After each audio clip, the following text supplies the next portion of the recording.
6, 5, 4, 3, 2, 1. How's it going, everybody? Hope you had a wonderful week. Happy Friday. It is the kickoff of the weekend. I like the timing of this. It just kind of blends super well into that. I think it's been a good change. We got some amazing videos today. We do. We have some amazing videos today. It should be interesting. We're going to start with Detective Conan spinoff entitled Wild Police Story. Then we're going to head on to a video from Good Omens. Then we're going to round out the middle part of the stream with Charmed. Then we're going to head on to 2 back-to-back Stray Kids videos. So it should be pretty amazing. It's going to be a great way to cap off the stream, and I hope you enjoyed it. But I do have something to talk about. Last night, I actually watched the movie Longlegs. It's that kind of, time of year where things are a little spooky and whatnot, and it just felt like the right time to watch it. And it just feels like we're getting into that season, which is great. We're going to start seeing amazing decorations and stuff like that. It's a wonderful time of year. Temperatures start to cool off, which is great. At least in this area, which is necessary. It's been so hot for so long. We need a break. Please, we need a break. But yeah, it was an interesting movie. I'll say this. I don't think it was movie theater worthy. I feel like I say that a lot about movies nowadays. Nothing really feels like it's a movie theater worthy movie unless it's like some massive Marvel thing. So obviously the Avengers felt like a big event. I don't know why I feel like that nowadays. It used to be, you'd go to a theater and as long as you had a good time, it was money well spent. But now, because it's so much money just to go to a theater, maybe you get food, who knows. Just the tickets alone are pretty pricey, especially if you order online. Like some of them have service fees and stuff like that. Like I paid $2 just for the privilege of ordering online. It's pretty unbelievable how narrow a scope a movie can be like deemed movie theater worthy, like worth the amount of money. Like especially if there's multiple people, like you're going to spend close to $100 US. Just to enjoy a movie, maybe get a drink or two, maybe you get a little food. It's a lot of money. It is a lot of money. And so I think that's why numbers are not great. Every once in a while it has a great showing, like Barbie comes to mind, Oppenheimer. Let's see, what's a recent one? Inside Out 2 had a really big one. Obviously it's a kids movie. Kids are going to want to go to the theater no matter what. But hey, Rocco Kitty, welcome in. Good evening from me, I suppose, from my time zone. But yeah, it's a very narrow scope. So anyway, Longlegs. I loved Nicolas Cage's portrayal of Longlegs. I thought it was interesting. You couldn't tell it was Nicolas Cage, which is honestly the best part about it. I do enjoy Nicolas Cage as an actor, but when you're trying to play somebody like terrifying or weird or whatever, it's best that we don't know it's you. So he didn't look at all like Nicolas Cage, which definitely helped quite a bit. I think the twist at the end was interesting, but overall it felt pretty flat. It was a lot of build-up for not a huge amount of payoff. That's basically how I felt about it. It was decently long movie. And by the time it ended, I was just like, all right. Like it had its moments of being a little terrifying and spooky and whatnot, but it just wasn't anywhere near the level of like a Halloween or something like that, where you get jump scares. There was no jump scares at all. I could not tell that there was any jump scares. And I'm an easily jumpable person, you know what I mean? Like I jump scare at everything. A loud noise in the distance, I'm going. So I'm easily an indicator if it's a jump scare or not. And I didn't see a single one or feel a single one. But I don't know. Maybe it just wasn't that kind of movie. Was it great? No. Is it worth a watch? Yeah, around this time of year, I think it's worth at least one watch.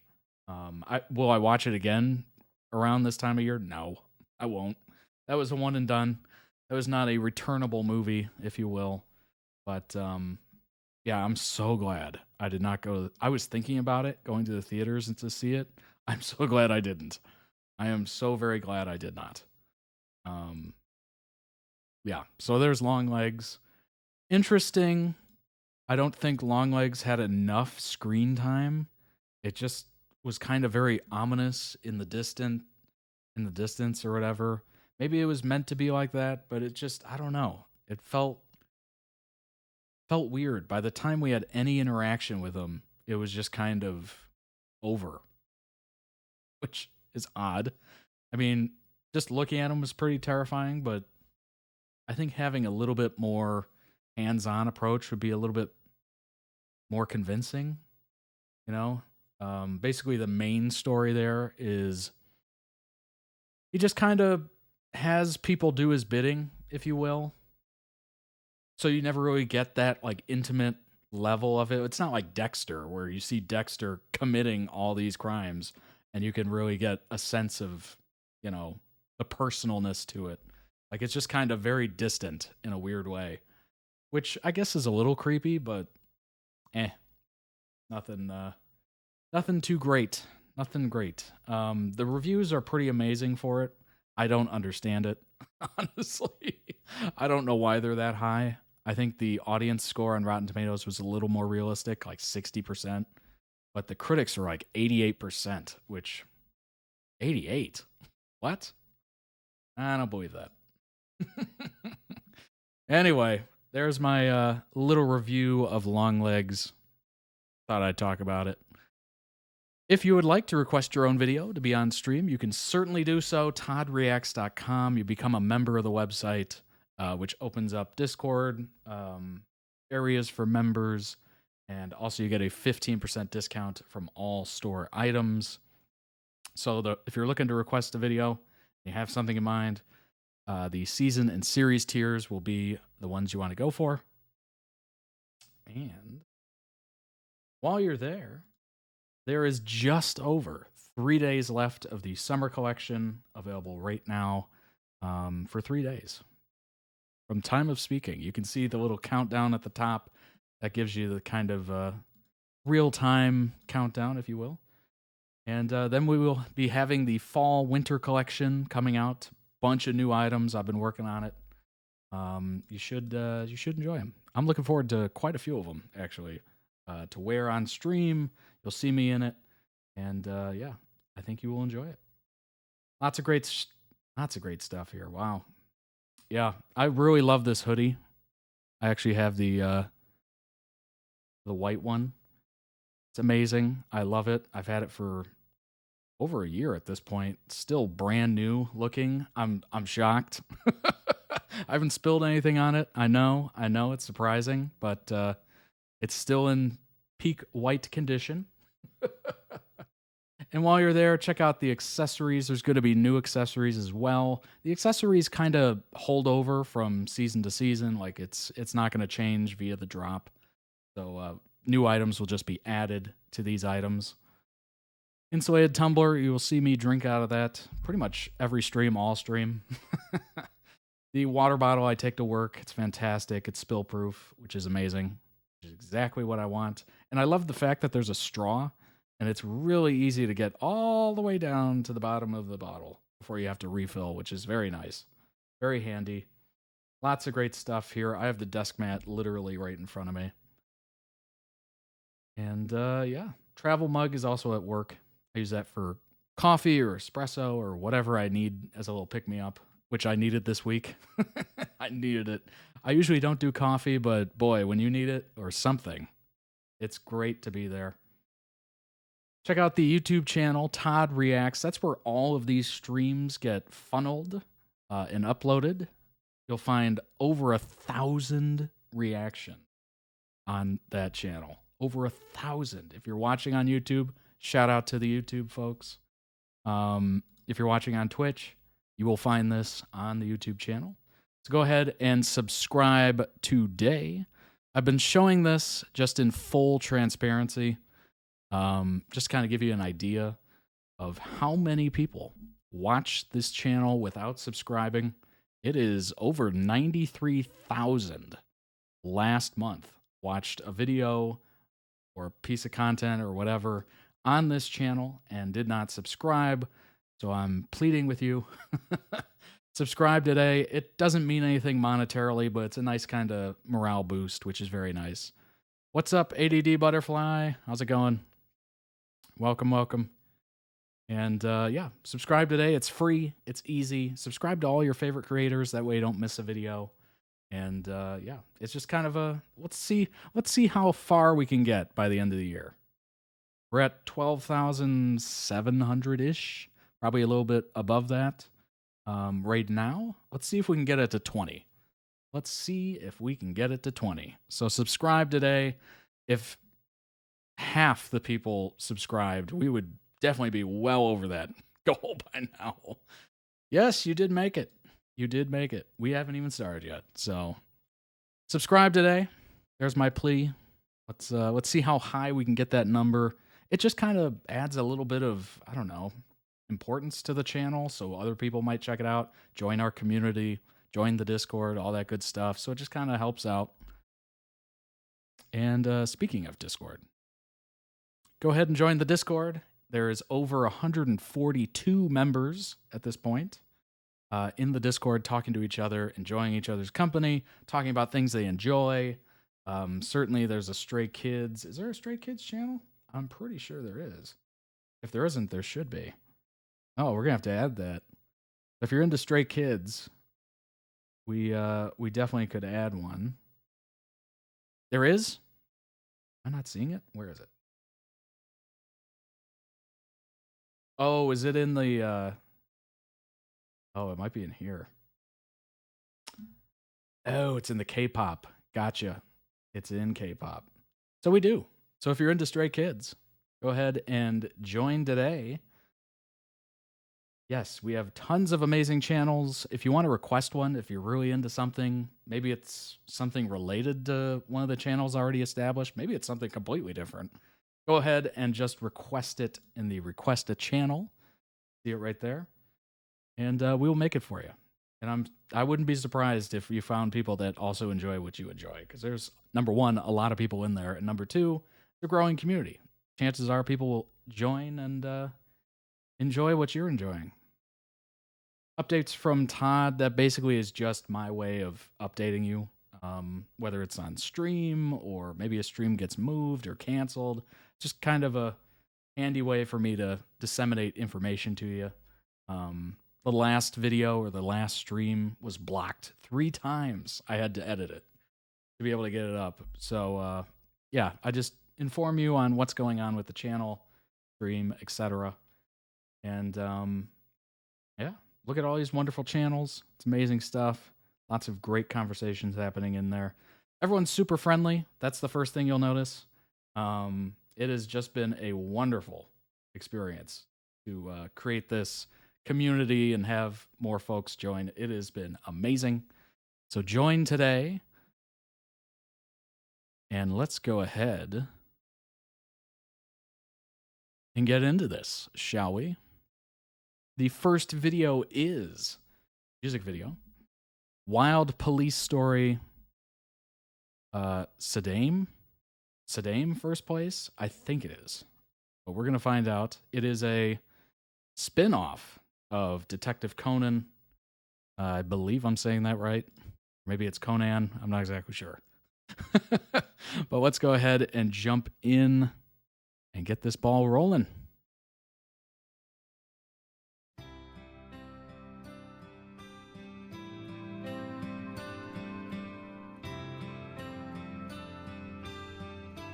I think I have...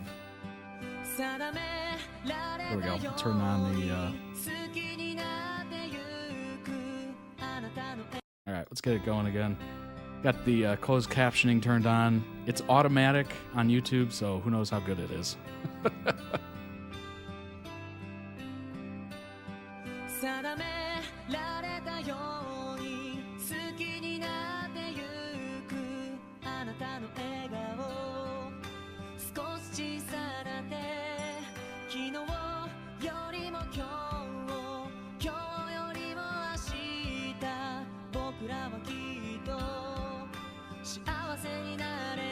Tomorrow is better than today.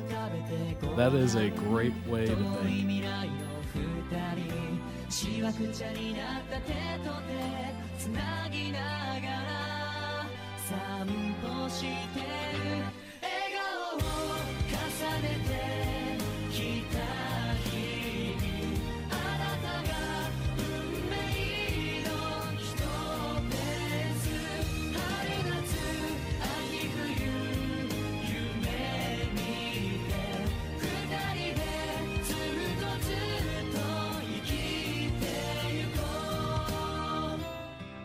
You know what? I will say, having the noses just be a little slope probably makes it so much easier to draw. It's just so much faster. I don't know why I thought of that immediately. Just like, whoop, whoop. Oh, that must be easy.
What'd the leaves ever do to you?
Number one, that song was amazing.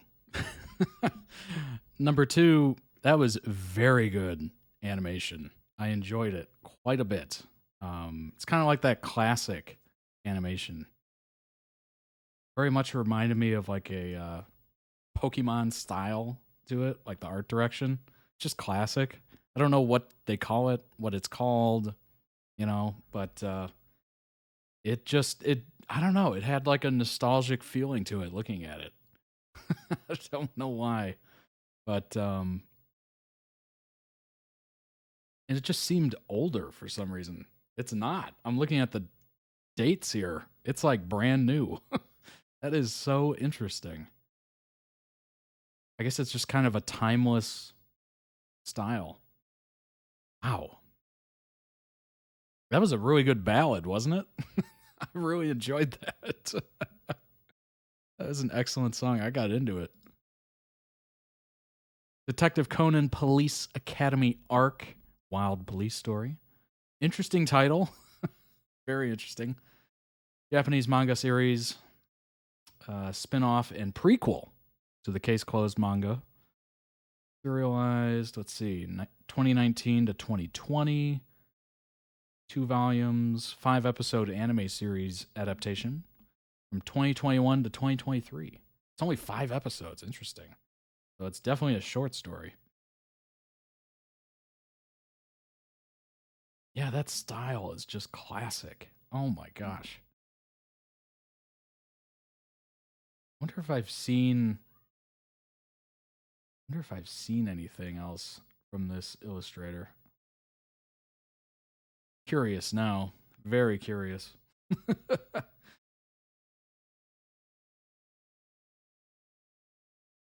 Come on. Here we go. Let's see. Former baseball player. What? That can't be accurate. Is that accurate? Can't be. Artist.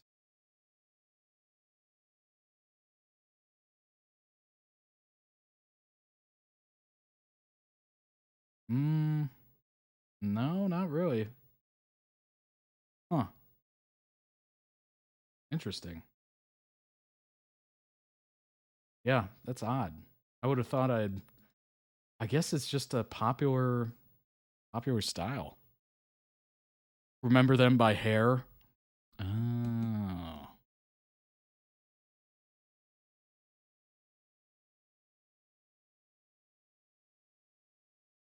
All right, let's see if we can get a... It'll be kind of interesting to look at. First volume was the 5th best-selling manga volume in its first week. Just over 122,000 copies sold. 19th best-selling manga volume in its second week. So it had a little dip. Second volume was the 9th best-selling manga volume in its first week with 101,000. That's pretty good. That's fairly consistent. You know, that's not a huge dip. It was maybe, 21,000 less. That's not a lot.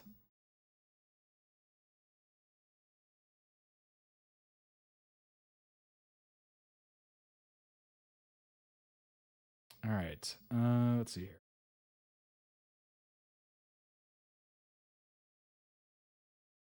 Crunchyroll licenses the series.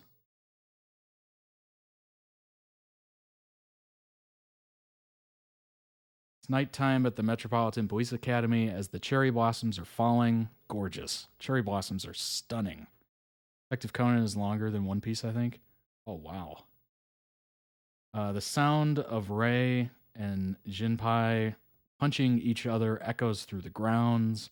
Matsuda doesn't like Furuya, who, quote, really wants to become a police officer despite being in the police academy. Okay. He just really wants to get it, I guess. Graduate. The two continued to fight without taking a step back. At 2 a.m., Hiro wakes up from a nightmare, and he hears a knock on his door. He woke up to a knock at the door, and there was Furuya covered in wounds. Moro Fushi, who had been asking him, asked, What? Do you think you can get along with this person? Wait a minute. This is terribly written.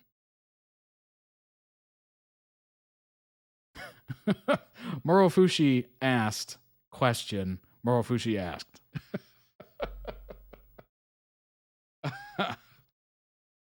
What is going on with that? Hold on. Here we go. Outline. This is probably better. An animated version of the Detective Conan spin-off, Police Academy. It was aired as a special for Detective Conan, not as a standalone anime, aired from December 4th, 2021. However, since it is aired throughout the main story of Detective Conan, it is aired irregularly, like the Phantom Thieves special. Unlike the Kato Kid special, it is included in the number of episodes in the main story of Detective Conan. As of 2024, in the dub version, cases from Jinpai to Kenji have come out in season 21. but there is a high possibility that Rei and Hiro episodes will come out if C's on 22. What? My brain hurts too. My brain hurts too. Holy cow. Oh my gosh. Let's see if we can find a clear. Let's see if we can find a clear description here. This is what? What is happening? All right. Oh, here we go. This will do it.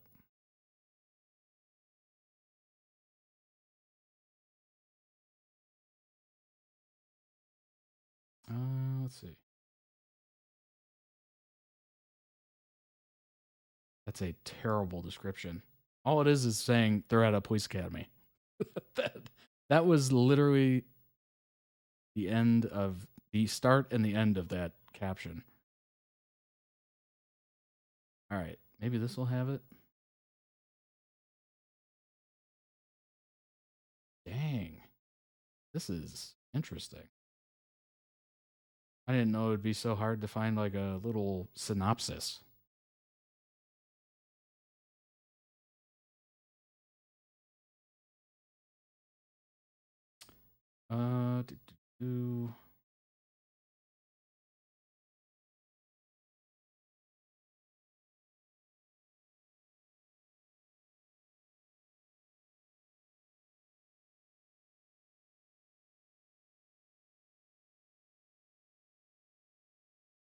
Check Discord. Okay.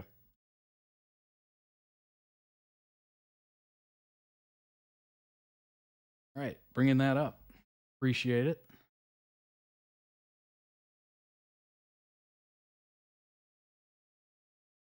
Oh yeah, this'll do it for sure. Story analysis, timeline references, and theories. Since there hasn't been much discussion about Wild Police Story, the most recent spin-off manga, I figured I'd try to compile a list of things I've gathered while reading past in recent chapters. Timeline. First, I tried to give a rough timeline of events about each member, as there hasn't been much new background information revealed yet.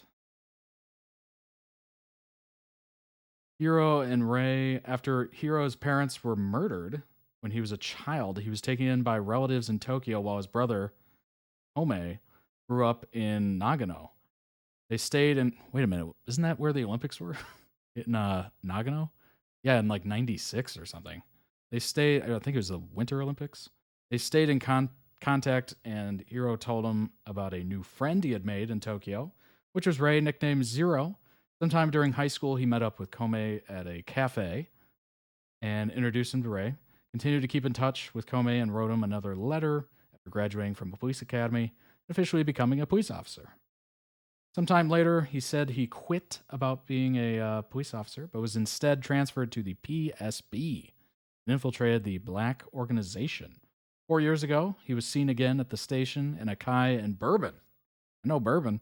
As they were on a BO mission and came across Sarah. At some point after this, roughly 3 to 4 years ago, he committed ending himself, is what we'll say on YouTube, ending himself next to Akai on a rooftop because he feared his identity would be found out, so he killed himself and destroyed his smartphone in the process to ensure no info about him or his family and friends could be retrieved afterwards. Yikes. Bourbon equals Rei. He's also undercover. Oh, okay. Gotcha. Rei later passed this phone on to Kome by leaving it in Date's locker, where it lay for a year. That thing had no battery. That thing had no battery. Due to Date's death a year ago until he received it and correctly deduced the death of his younger brother. Matsuda in Hagiwara. When Matsuda was still a child, his father had once been falsely arrested, which was his initial reason for wanting to become a police officer. Joining the academy later on, after graduating from police academy supposedly in the same year they enrolled, he and Hero equals Scotch. Okay. He and Hagiwara were quickly assigned to the Tokyo Police Bomb Disposal Squad. God, that would be terrifying. That takes me back to the movie. Oh my gosh, what is that movie called? Oh no. Oh, why am I not? I'm blanking on the name right now. Yeah, that I could never either. Like that's too much. Too much stress. Could you imagine? Oh gosh. You'd finish the workday just thankful you survived. Shortly after, Hagi then passed away in the first series of bombings on November 7th. See? Good grief. 7 years ago, due to the bomb's countdown starting again after it had been stopped by the culprit seconds before detonating. Ooh. Matsuda, who had managed to disarm the other bomb that same day, was then transferred to a robbery homicide department, 1st Division 4 years later, with Sato as a superior. Just 6 days after transferring, he sacrificed himself to reveal another bomb location in the second series of bombings by the same culprit who had placed the bombs 4 years prior on the same day, November 7th. Good grief. Date. Unlike the other members who stayed together in pairs after graduating, Date became a regular police officer in the MPD Criminal Investigation 1st Division, seemingly lost contact to them for a while. Instead, he was later assigned mentor of Takagi, with whom he became good friends. 1 year ago, he then died in a traffic accident. Good grief. Date. It's amazing how short-lived a lot of these characters are. Like, they're cool with throwing characters out there. 1 year ago, he then died in a traffic accident after a stakeout with Takagi. On the day he was going to visit his girlfriend Naoui's parents and propose to her. After hearing of... Oh, that's sad. After hearing of his death, she ended up ending herself as well. Oh my gosh. Oh my gosh. Wow. This is brutal. It's gritty. I like it. It's as brutal as it is. It's gritty. It's very interesting. References and details.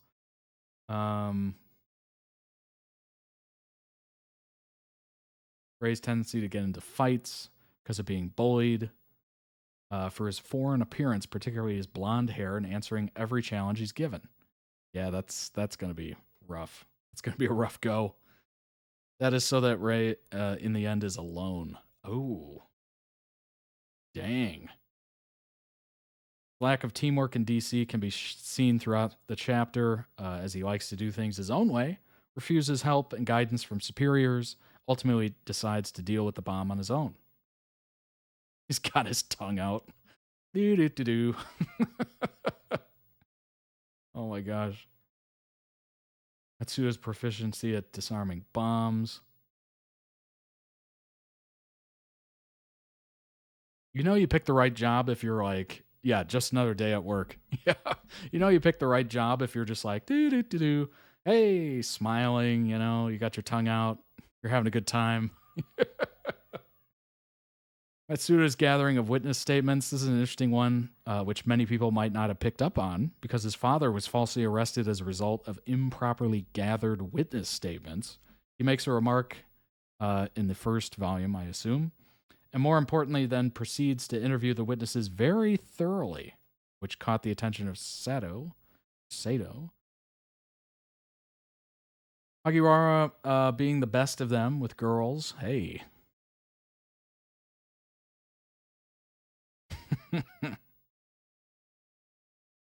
Kagoro being the best shooter in the academy. That comes with its own bragging rights for sure. He's always taking things apart. Well, you know what? Pick the right career, I suppose. For theories regarding future chapters, I've looked at unresolved subplots. Wow, this is in depth. This is really nice. Nagano family bloodbath case. Regarding the murder of Hiro and Komei's parents. Ooh. To me, this seems like the most likely story to be explored in future chapters, as it has shown to deeply affect him and him researching the case to gather more information. I mean, yeah, that would absolutely affect your life and how you go about it. Date being in trouble by his father's resignation.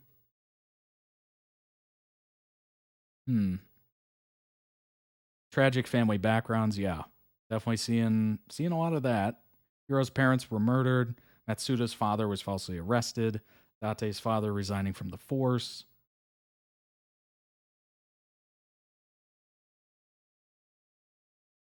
Interesting. Great analysis indeed. I like that. Appreciate it there, Will. Appreciate you finding that. That was good. That gave us what we needed. That definitely gave us what we needed. Wow. Yeah. That was now we got a little bit more context here. We got some tragedy. We got some self-inflicted tragedy. Oh my gosh. That seems really intense. That's awesome.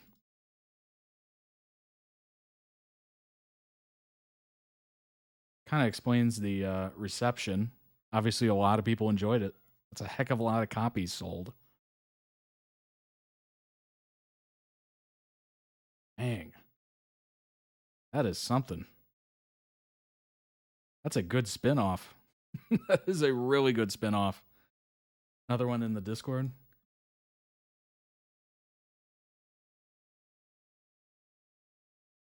See if we can...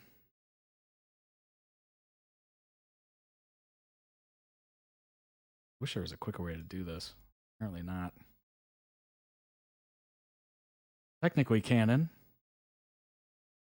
3 reasons as to why it's canon.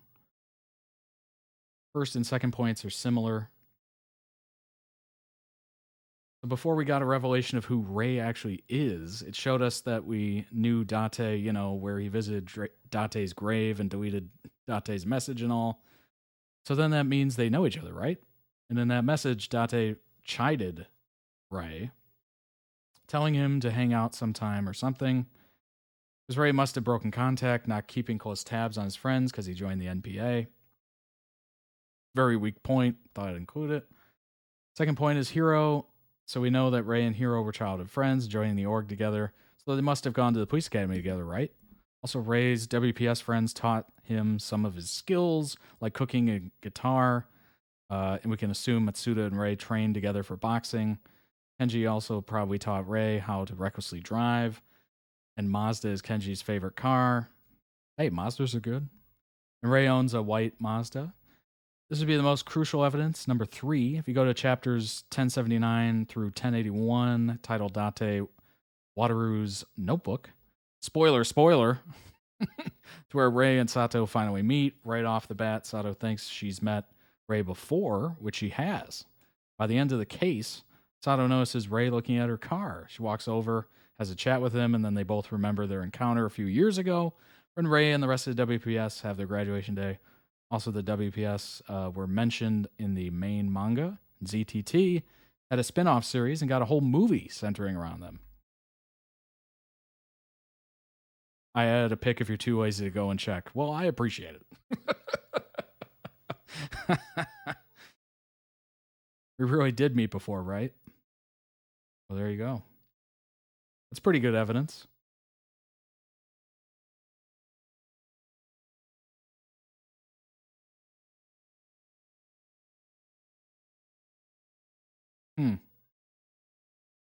Seems like everybody agrees.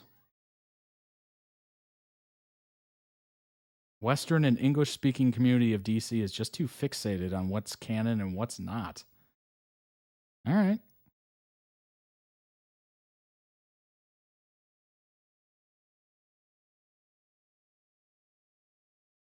Timeline still doesn't work, and none of your points really mean that all WPS is canon. But overall, it doesn't really matter, to be honest. Make it canon or not. Doesn't make a difference in the grand scheme of things. Well, I mean, certainly it's up to interpretation, unless somebody officially comes out and says something. But, I don't know. Could be. Seems like it. It was written by the same folks, wasn't it? I think that's what this, yeah, that's what this person pointed out. Written by himself.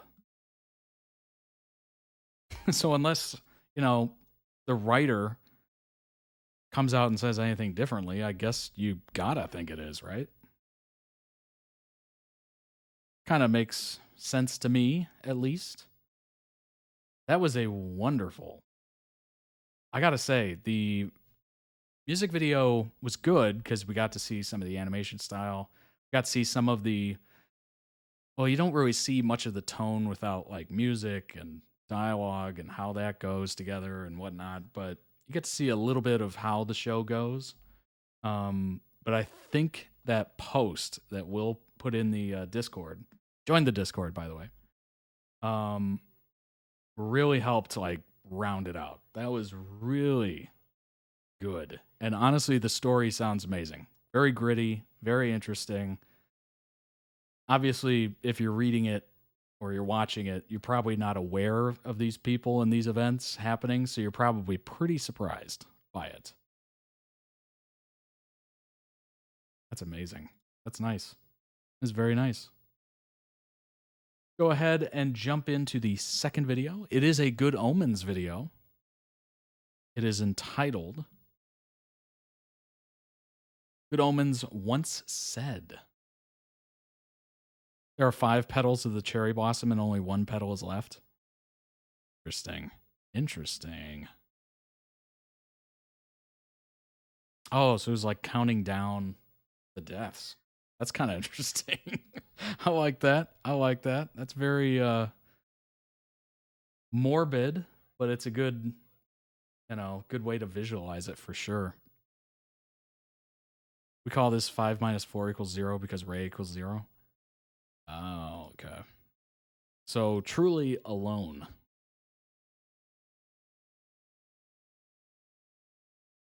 All right. This is kind of an interesting aspect ratio. I'm not exactly sure if we need closed captioning. I don't think we will. Let's go ahead and, yeah, this is kind of a weird aspect ratio on this. It's all right. We'll make do. Just want to center it a little bit. All right. I think that's centered. Cool. Good Omens once said, I want a proper apology. No. With the little dance. I don't do the dance. Obviously.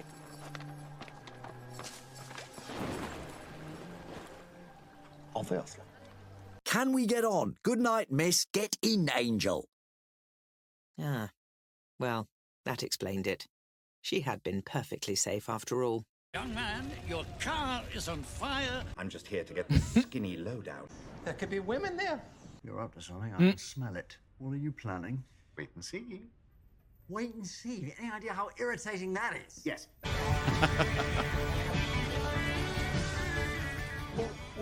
Right now, that's someone else's problem. You are damned forever, unless... Sister Mary Loquacious is about to be handed nice little get out of jail free card. Baby we will call the adversary, destroyer of kings, angel of the bottomless pit, prince of this world and lord of darkness. Grow better! You dare step on me! If there was no boy... Honey, I Shrunk the Kids. Yes, but there is a boy. He's over there, writing a rude word on a description of a dinosaur. That was a very nice thing you did for me. Shut up. And I'll call him... And this is the moment, the naming. This will give it its purpose, its function, its identity. This is the moment that sets Armageddon into motion. I think I'll call him Dog. Got anything for me? Frozen peas.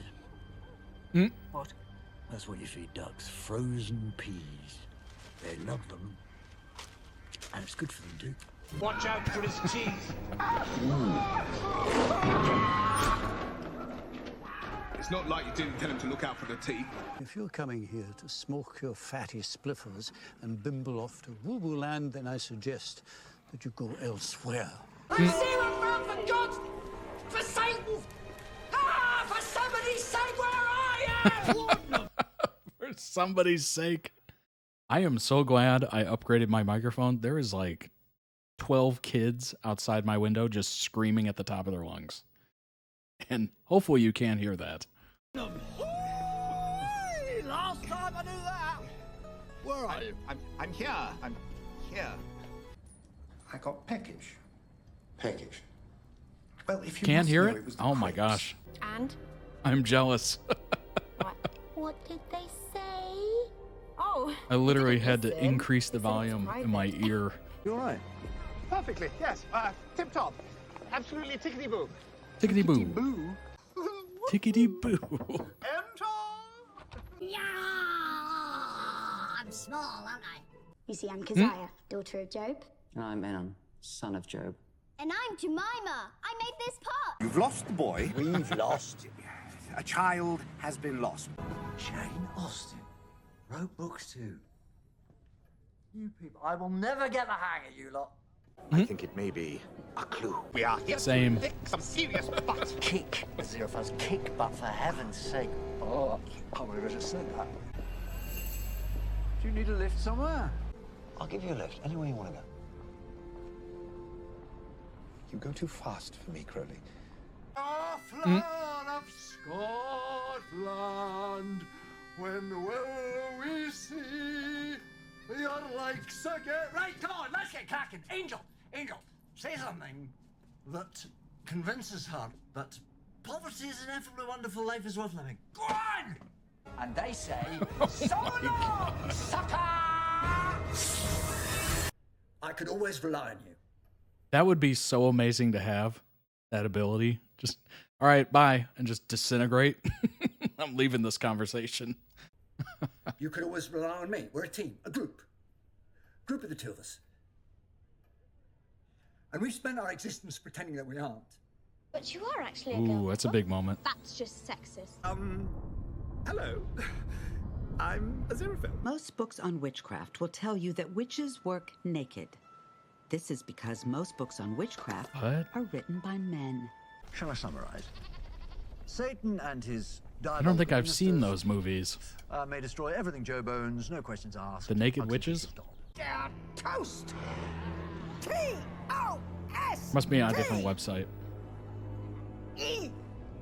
Toast! You don't get tornadoes in England! We do today! You're funny. I love you. In the beginning, in the garden, there was he was a wily old serpent, and I was technically on apple tree duty. Order accurately and fast. I haven't slept in 30 hours, and I will not hesitate to mock you if I don't like your order. Oh. Fuck! There is something really wrong. The amount of waiters and waitresses that would love to say that. You don't, dogs. I'm sure it's a lot. Hell has sent demons. They are milling around outside. They want Gabriel. But perfectly safe in here. Technically, this bookshop still counts as an embassy. I think you need to stop this charade, and we need to work out what to do. I am not giving them Jim. People will get hurt, Angel. Just swimming and eating things and singing and oh my god, I want to be a whale. Have you ever heard a song that goes... That does sound pretty nice. It's getting closer. No. Is there anything you remember about the baby? He had lovely little toesy wosies. Toesy I think you all wosies, need you to go to say? sleep now. All you soldiers. And marvel at the illimitable vastness of the Almighty's creation. Good grief. That's idiocy. My miracles aren't working. Neither are mine. To be or not to be? That is the question. That is the question. I mean, not to be. Come on, Howard. Buck up. You're both medical men. What is... I'm here spreading ferment. Is that some kind of porridge? No, I'm, fermenting dissent and discord. King Arthur's been spreading too much peace and tranquility in the land, so I'm here, fermenting. Now I'm tardy. I should have been aflame 10 minutes since. People ever ask for death? What's a velvet underground? You wouldn't like it. Oh, bebop. Bebop. You were right. I was wrong. You were right. Okay. My given name, Witchfinder Private Max, is thou If only shalt that was not that commit easy, adultery. right? But you can call me Witchfinder Major Pulsifer. It's a long name. So, they don't call you adultery pulsity? How's your naked man, friend? He's not. He's not mine. But he's certainly not naked anymore. You're a dark horse, Mr. Fell. Where are we going? The end of the world. It's not far. That sounds... That sounds about right. No. But you said it wasn't. I'm a demon. I lied. Oh, no dying. Enough dying. No more dying. No more dying. Dying is just wrong. We're hereditary enemies. Get thee behind me, foul fiend. After you. You can't leave this book. How cruelly. Nothing lasts forever. Large Talisker, please. And a I sheriff and Lady mean, Bradley. I just it changed is the plug. kind of true. It'll work now. Look at you, you're gorgeous. Go on, Mr. British man. Wow, with your He was so happy for like 0.5 seconds. If you've got a go, then go with style. Just his farm, his camels, his goat, his oxen, his children, his geese. Is what? His geese? You know, big cross ducks. To the world. To the world. My car is not yellow. It has never been yellow. It is not going to start being yellow now. Change it back. But it's pretty. Seducing women to do your evil will. Oh, I think perhaps you've got the wrong Hey, shot. some yellow cars look good. Not actually. Either. I am full support of that. Whiskey for me. Hello. What does the J stand for? That car from Great Gatsby. Beautiful. I did the thing with the halo. You what? I did the thing with the halo. Beelzebub's not happy with you. Oh, no, Beelzebub. Not happy. But they're always such a little ray of sunshine. Book. It's called a book. I'm reading a book. Angel! I'm sorry. I apologize. Whatever I said, I didn't mean it. Work with me. I'm apologizing here. Yes? Good. Get in the car. Because you and Mr. Fell don't ever talk to That's each one way to do it. We talk all the time. We've been talking for millions of years. Blah, blah, blah, blah, blah, blah, blah, blah. I say something brilliant, he says something unintentionally funny back. It's great. But how would I... You say, I arrest you. Anything you say, blah, blah, blah, blah, blah, Blah, blah, blah, blah, blah. Good job. You've arrested me. I have? Yeah, you said blah, blah, blah, blah, blah, blah, blah. It's all right, officer. I'll come quietly. Lovely. Clever human people inventing cars and motorways and windscreen wipers. You gotta hand it to them. Unfortunately, we also created jobs, insurance, all that stuff. So we're not the greatest, but we did some things right. Stay your hand, demon, despised tool of Satan. In the name of Almighty God, avaunt! Prophecy for 1972. Do not buy Beta Max. Who is Peter Max? You got a husband or a boyfriend? Is the book selling or a bit on the side? He's not a bit on the side. Far too pure of heart to be anybody's bit on the side. He's just an angel. I know. You idiot. Oh, I know. We could have been us. Can I hear a wahoo? Trying to kill yourself? It's not on! Jump out that window. All right. How many nipples have you got? Oh dear. Something smells rather ripe. Whatever it is, water slides off. Ducks. Ducks. What about ducks? Yeah, well, water slides off. Don't give them bread, you idiot! Ducks shouldn't eat bread. What are you meant to give them then? Do they know? The ducks? I wrote it down. Wolves have ears. Yeah, bread is Well, not wolves, good trees for have ears. ducks. Have ears. Do ducks have ears? Must it? So they hear other ducks. In your finger. No, it was in your ear. It was in your pocket, and It was close to your ear. Never anywhere near my ear. You remember Jane Austen? Frozen peas, indeed. Brains behind the 1810 Clerkenwell Diamond robbery. Brandy smuggler, master spy. What a piece of work. She wrote books, novels. Jane Austen? Yes. I'm out of minutes. Mostly I just use it for Twitter and Grindr. Now this is perfect for a talented amateur such as yourself. Talented amateur? I didn't really fall. I just, you know, sauntered vaguely downwards. God will reward That was a him beautiful way with to put it. twice as much as he had before. Oh, praise be. Twice the oxen, twice the goats, twice the children. Twice the children. Exactly. Yes, exactly. I What is can't. exactly? I can't not see John Hamm as Don Draper. I just can't do it. Exactly. I feel like you're exactly and my exactly a different exactly. I don't care what movie, what show.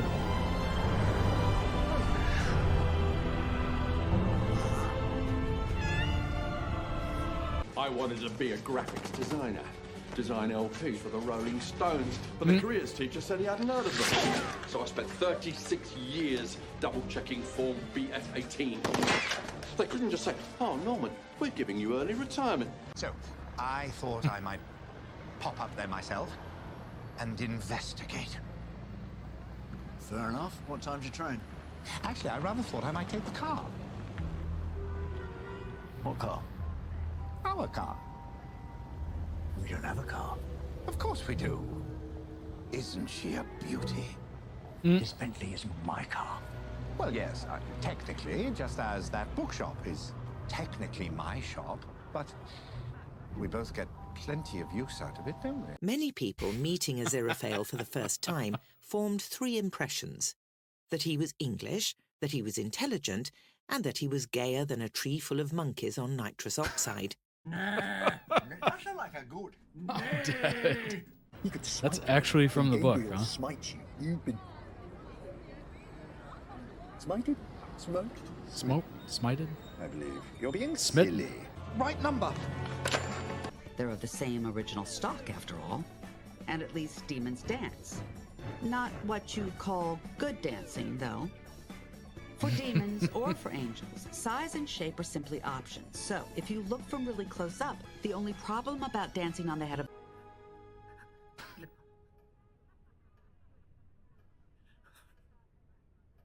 I forgive you. Hear the money, angel. But what am I going to do with 90 guineas? Buy a farm.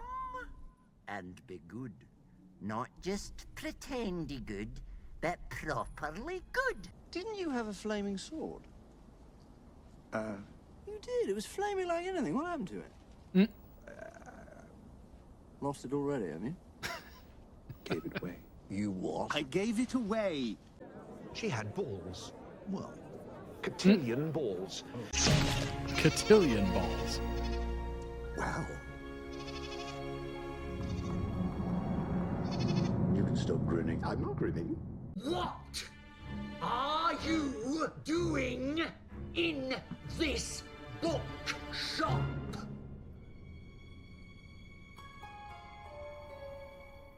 I am dusting.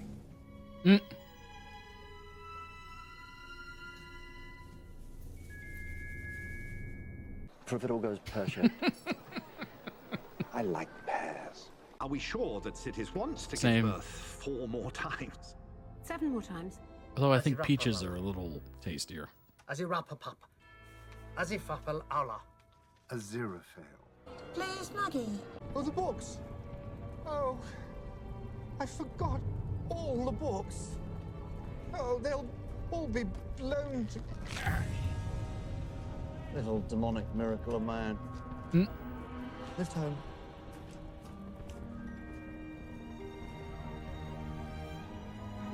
Shall we go to the pub? Oh, your friends got together and saved the world. Well done. Have a gold star. Have a gold star. Whatever you found out, don't call it a clue. But it is a clue. Or at least don't pronounce the capital letter. I brought down every London area mobile phone network tonight. Call Aziraphale. Calling Aziraphale. Sorry, all lines to London are currently busy. Having a rough one. Consequences of his own Spent actions. all morning processing 52 men called Otto. No. Get humans wet and staring into each other's eyes. Vavoom. Sorted. Vavoom. Vavoom. The Vavoom. I think it's fair to say, Jim, that Vavooming was not the end result of that particular tempest. Perhaps the recent exertions had some fallout in the nature of reality because while they were eating, for the first time ever, a nightingale actually did sing in Berkeley Square. Nobody heard it over the noise of the traffic, but it was there, right enough. Hear that? I don't hear anything. That's the point. No nightingales. Oh my gosh. A lot of that obviously was out of context, but I gotta say, what was running through my head that entire time with all of those, most of those, was the fact that it sounded very much like a good majority of those were just completely non-scripted. I don't know why. It just seemed, some of them seemed so goofy that it was almost ad-libbed. And I wouldn't be surprised if they ad-libbed quite a bit on that show, frankly. David Tennant reacts to kissing Michael Sheen in Good Omens. Quote, "It was fun." Quote, "He brushed his teeth."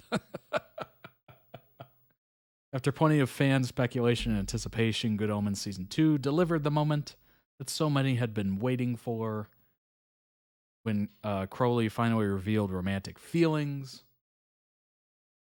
The moment came near the end of the season finale, which makes sense, right? Build up all the way to the last minute when Aziraphale tried to convince Crowley to join him in running Heaven, restored as an angel. Crowley refused and told Aziraphale that we could have been us. Before passionately kissing him, following the kiss, Aziraphale told Crowley that he forgives him. Fans have talked about this moment non-stop since it aired, but one person whose thoughts one person whose thoughts we hadn't yet got were Tennant's himself until now. In a Q&A answering readers' questions for The Guardian, Tennant was asked what it was like kissing him for the scene and who enjoyed it more. He responded, "Who enjoyed it the most? Presumably Michael was thrilled. How could he not be?" But it was another day at work. The most difficult bit was other people's awkwardness. We thought it was quite fun, so it was fine. He brushed his teeth. Of course, Season 3 has now been confirmed by Prime Video. There you go. There could be some more scenes of a similar nature on the way. Backstage with David Tennant and Michael Sheen on Nerve Cures, Good Omens, and Doctor Who. David Tennant has admitted he didn't really know what he was getting into when he signed up to play the demon in Good Omens, a series based on a cult favorite book.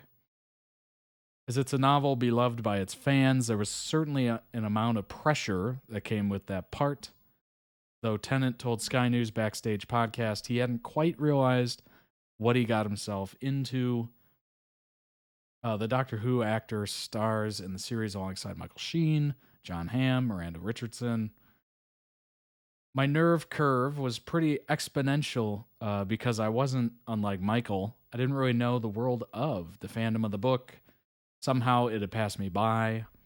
Then I was doing the show and it was thrilling, and then I would keep meeting people, some of whom were in the cast, who would go, "This book I've read every year of my life. It's the most important story to me." And then, of course, you start realizing this precious thing that you carry and the responsibility. And so, yes, then it was alarmingly scary that you might break some dreams. Sheen interjects, asking his co-star, "And how's your nerve curve now?" Tennant says, "I'm pretty chill. I saw it the other day. It looks marvelous." Sheen replies. Kind of light teasing is typical of the pair, who also work together on the comedy Staged, which I've reacted to a few times on this channel. You go ahead and check it out, in which they play fictionalized versions of themselves and share a genuine friendship. This is replicated in Good Omens, with Tennant's demon Crowley, the unlikely best pal of Sheen's angel Aziraphale. Sheen says the relationship is at the heart of what he loves about being on the show. I mean, yeah, absolutely.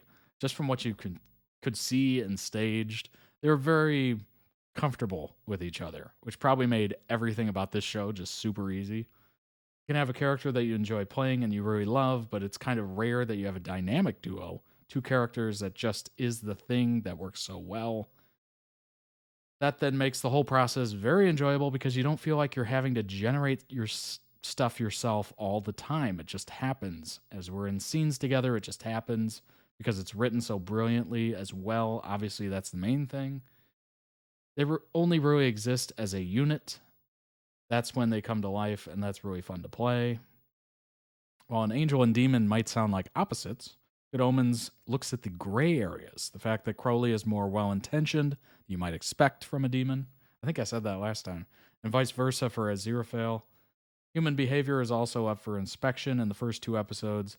In the first episode, of the second series, Crowley admits he doesn't have to work too hard to cause trouble as humanity messes things up well enough. Well, that is absolutely true. We do a fair job of messing things up. But then again, that's what makes us human, and that's somewhat admirable. There's a lot of great things to celebrate, and humankind aren't there. But we don't get it all right, and Crowley likes to take credit for a lot of things that we get wrong, and it's said. But I think that's one of the things about this story. It's sort of celebrating. I mean, these are two supernatural beings, but they're being more human than the humans. And it's celebrating the kind of diversity of that. It's looking for common ground between us. Sheen agrees our greatest frustration as a species is also our saving grace. Exactly. Which is that we are all flawed. And it's only while we look to pretend that we're not that we get into trouble. I think it's when we deal in absolutes and black and white that we get into trouble. Yeah, absolutely. That is a beautiful way to put it. We are clearly all flawed. None of us are perfect. That's kind of what irritates me about social media like Instagram. Everyone tries to put their best foot forward and make it look like, everything's great and nothing's ever wrong. And, oh, isn't my life so special? And look at all these cool things. And meanwhile, that person, could be really going through it, having a terrible time, whether that's, money-wise or relationship-wise or whatever. They could be completely falling apart, and you would have no idea. It's very odd. It's kind of weird how the internet brought all of us into our own brand. We're all just kind of branding ourselves. A little less weird for like content creators because you're literally trying to create a business. But just on a personal level, we're still trying to put best foot forward, make it look like we're, invincible, if you will. It's a little strange. We're trying to remove the humanity out of it. Good Omens isn't the only fan favorite property Tennant is involved with at the moment. He's the first actor to return to the role of Doctor Who, playing the time traveler for 3 episodes and a festive special later this year about S education is what we'll say. Star takes over. Let's see here. Good Omens season 2 is out on Prime Video, obviously. Join for free. No. 13 interesting things you might not know about Good Omens. Be interesting. Good Omens was almost a movie. That's interesting. After raising $50 million for the Good Omens project, he struggled to find a Hollywood studio that would agree to a movie about the apocalypse after the 9/11 attacks. Oh. So he tried to make it a movie between 2002 and 2006. Really? That seems odd. It's about the apocalypse. Why is that? Why would that be difficult after 9/11? That's not really related. I think at that point, I'm pretty sure the economy took a hit. So maybe Hollywood studios were just very tight-wadded. They just didn't want to offer up a lot of money for a potential decent movie, or like, one that doesn't come with, well, I mean, it does have a good following. The book was huge, right? I don't know. Maybe, I mean, raising $50 million seems like a decent chunk of change. Like, they don't have to, you could make this certainly with $50 million. but I'm assuming if they took a chance on it or gave it or greenlit it, they would easily come up with another 100 million. Boy, that's strange. No Hollywood studio would agree to a movie about the apocalypse after 9/11. Seems so odd. Did I miss Stray Kids again? No, you did not. Stray Kids videos will be the final 2 videos of the day. Boy, that's weird. Terry Gilliam was J.K. Rowling's first choice to direct Harry Potter and the Philosopher's Stone. No way. But it didn't work out as the production company's demands and his directing style were not compatible. Interesting. What would this Potter... That's so interesting. A bit more bold and more similar to Prisoner of Azkaban than the first 2 Christopher Columbus films, which Gilliam called pedestrian. That would have been interesting. Robin Williams almost played Aziraphale, and Johnny Depp was almost Crowley. What? What? Whoa. I could see it. I could see it for sure. Dang. That would have been an interesting movie. Robin Williams as Aziraphale and Johnny Depp as Crowley. That would have worked. I think that would have worked. I never thought of those 2 in the same movie, though. That is interesting. In 2002, Gilliam had Robin Williams ready to play Aziraphale alongside Johnny Depp. They already agreed? Whoa. But the movie was never accepted by a Hollywood studio. Wow. I feel robbed. I feel robbed. That would have been interesting.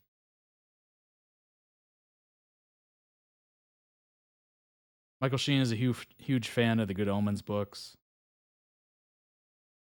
First read it as a teenager. It's been one of my favorite stories ever since. I mean, that's great. To become an actor for something you've loved since a teenager, that's awesome. Crowley is named after notorious occultist Aleister Crowley, the most evil man alive. Crowley led rituals where he tried to summon the Antichrist, which he named Moonchild.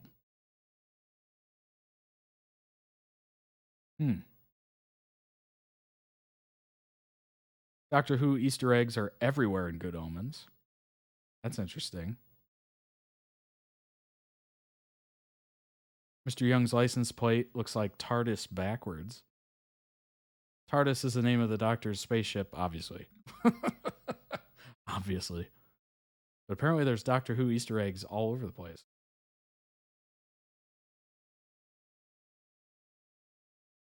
Most songs in Good Omens are by Queen. We know that. Read that last time. I just made dinner too. Wanted to be cozy for stray kids. That's awesome. Biscuits and sausage gravy. Excellent. Well, I'm sure that's going to be delicious. Crowley's signature car is different in the book. The Bentley used for the series is a 34 model, but it's a 29 in the book. I mean, that's not super different.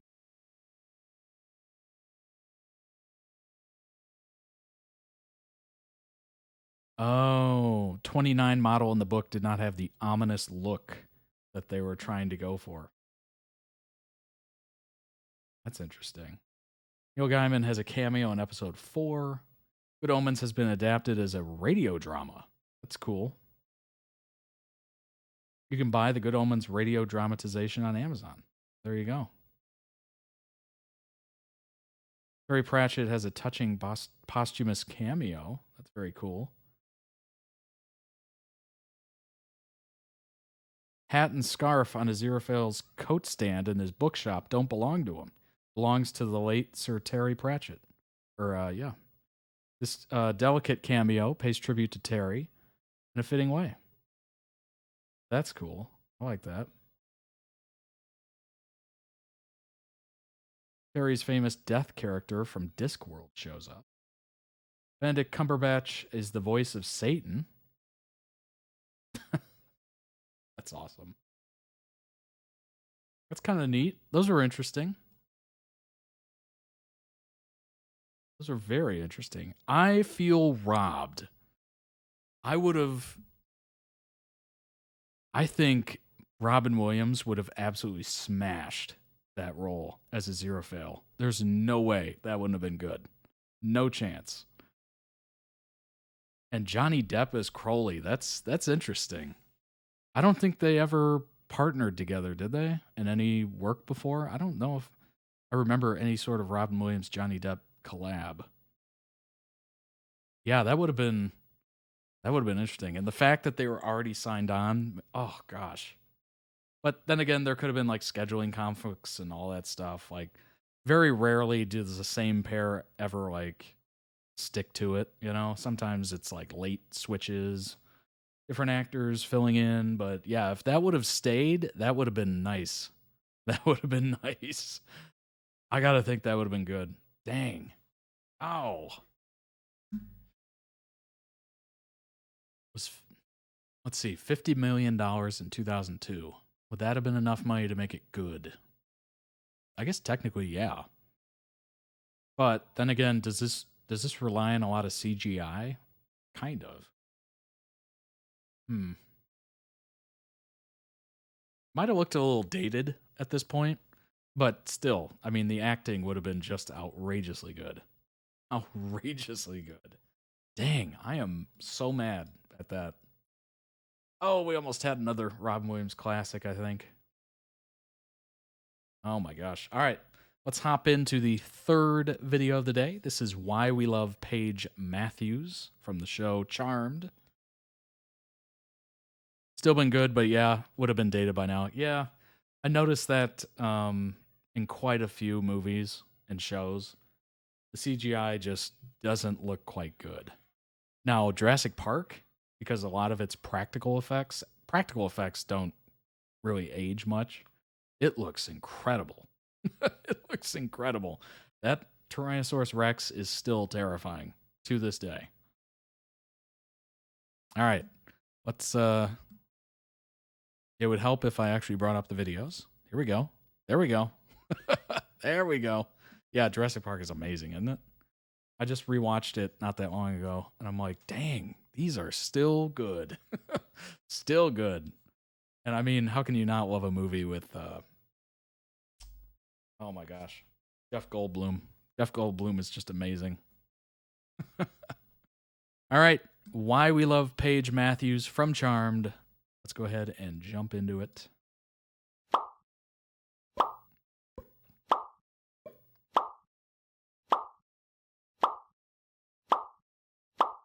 I've never watched it. Oh my gosh. I won't say it's a guarantee you'll enjoy it, but all about Paige and probably will. You use it against me? I will get out my voodoo doll and make you sorry you're a man. Introducing a new character into an already established dynamic can be difficult, especially if said character is replacing another. Many a character has been deemed a replacement scrappy by the fandom, inferior to the original, and never allowed to live up to their memory. When Shannon Doherty was forced off Charmed in between the 3rd and 4th seasons, the creators were left with a dilemma. Do they recast the role of Prue or create an entirely new character to replace her? While Prue was not exactly the most popular character, she was a very Definitely do. Definitely do. I think it's worth the time and effort. strong presence on the show, not to mention being the head of the family, and any new character had to fill her very large shoes without feeling like a carbon copy. An already established affair between the girl's mother and her white lighter gave the writers the opportunity to write a love child as a result of the affair. And thus, that's amazing. We got the amazing Paige Matthews, who managed to not only fill the shoes of Prue in a way that showed respect to Prue's character, but also went on to be one of the most popular and well-loved characters in the series. Today, I want to explore what exactly made Paige so great, how the writers established her as her own individual character with her own strengths and weaknesses, how and why she so seamlessly fit into the existing dynamic, and why she is so beloved by the fandom. We first meet Paige in her place of work, as she is magically notified of Prue's passing and finds herself drawn to Prue's funeral. It's a wonderfully respectful way to introduce Paige, as we see that she already feels a connection to Prue and looks genuinely sad at her funeral. As Paige later expresses to Phoebe, I just feel like part of me lost her too. And I felt drawn to her, to all you guys. By having Paige appear at Prue's funeral and pay her respect to her eldest half-sister, it is almost as if the writers are letting the audience grieve Prue through Paige's character, while gently passing the flame to the new Charmed One in a subtle and bittersweet manner. Further establishing shots of Paige's character show her later dancing in a crowd of people at P3, looking carefree and independent as she ignores her date's morality. It's almost like passing the torch by having that funeral scene. You're seeing the new character, you're mourning the old character, and it's just kind of like, all right, here we go. Or outlandish got a dance different moves and moves to her different own character beat. here. Not only does the scene place Paige in the Charmed One's territory at P3, creating an instant connection between her and her sisters, it shows us that she is an independent free spirit, a characteristic she will carry for the series. Charmed has always been great at establishing characterization and dynamics in an organic manner, and by having Paige's establishing scene be her on a date, we get a natural line of questioning from her date, which allows her to reveal information about herself without the scene feeling like an exposition dump.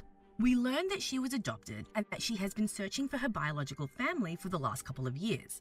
But in a wonderful subversion of the usual tired tropes which surround portrayals of adoption in media, Paige asserts that she loved her parents and that her curiosity stems more from the fact that they have passed away, rather than dissatisfaction with her parents or adoption.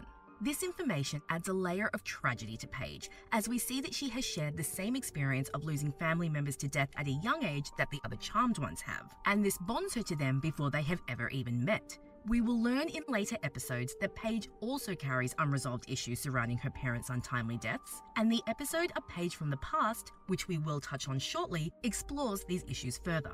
As the magical world learns of Paige's existence, we see the demonic hitman Shax attempt to assassinate her, bringing her into the world of the supernatural and providing the gateway for her to meet her new family and discover her true heritage. Paige reacts to this discovery with a mix of disbelief and curiosity, and the way in which her powers emerge, as a mix of her white lighter and witch sides, is another great way in which the show avoids making her a carbon copy of Prue. So perhaps the white lighter in her makes it work differently? As we see Paige try to adjust to her new powers and family, she is thrown a curveball as the Source attempts to exploit a loophole which states the new witch can be swayed to evil if she commits a murder. Taking on the guise of Paige's date, we see the Source attempt to manipulate Paige's sense of morality through a client of hers at social services who is abusing his son. Through this manipulation, we see how compassionate and moral Paige is, and how she deeply and genuinely cares about the people who come to her for help. Paige continues to show the layers to her character, demonstrating a creative method of thinking as she offers to use her white lighter half to help Leo heal Cole.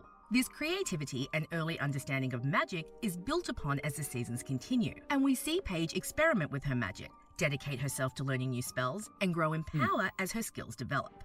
By the end of a Season 4 opener alone, the series manages to introduce Paige in an organic manner, have her pay her respects to her predecessor and acknowledge the loss felt by the remaining Charmed Ones, and establish her as her own character with an endearing backstory and clear personality traits. Wow. Charmed gets a lot of hatred and ridicule over its plot lines and convoluted storytelling, but I have yet to see a show establish a replacement character so well and with so much respect towards the original character, all within the first episode. That is amazing. Holy cow. They fit that all into one episode? Dang. They not only knew how to move on, but they orchestrated it well. Holy crap. That's a great writer room. It's no wonder fans found themselves enamored with Paige, and the season only continues to build on her characterization as the episodes progress. That is so great. I am now Paige Matthews, White Lighter Witch.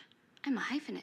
As Paige, Phoebe, and Piper adjust to the new status quo, we see how Paige's new place as the baby sister has affected all three women, as well as the dynamic Piper and Phoebe were used to.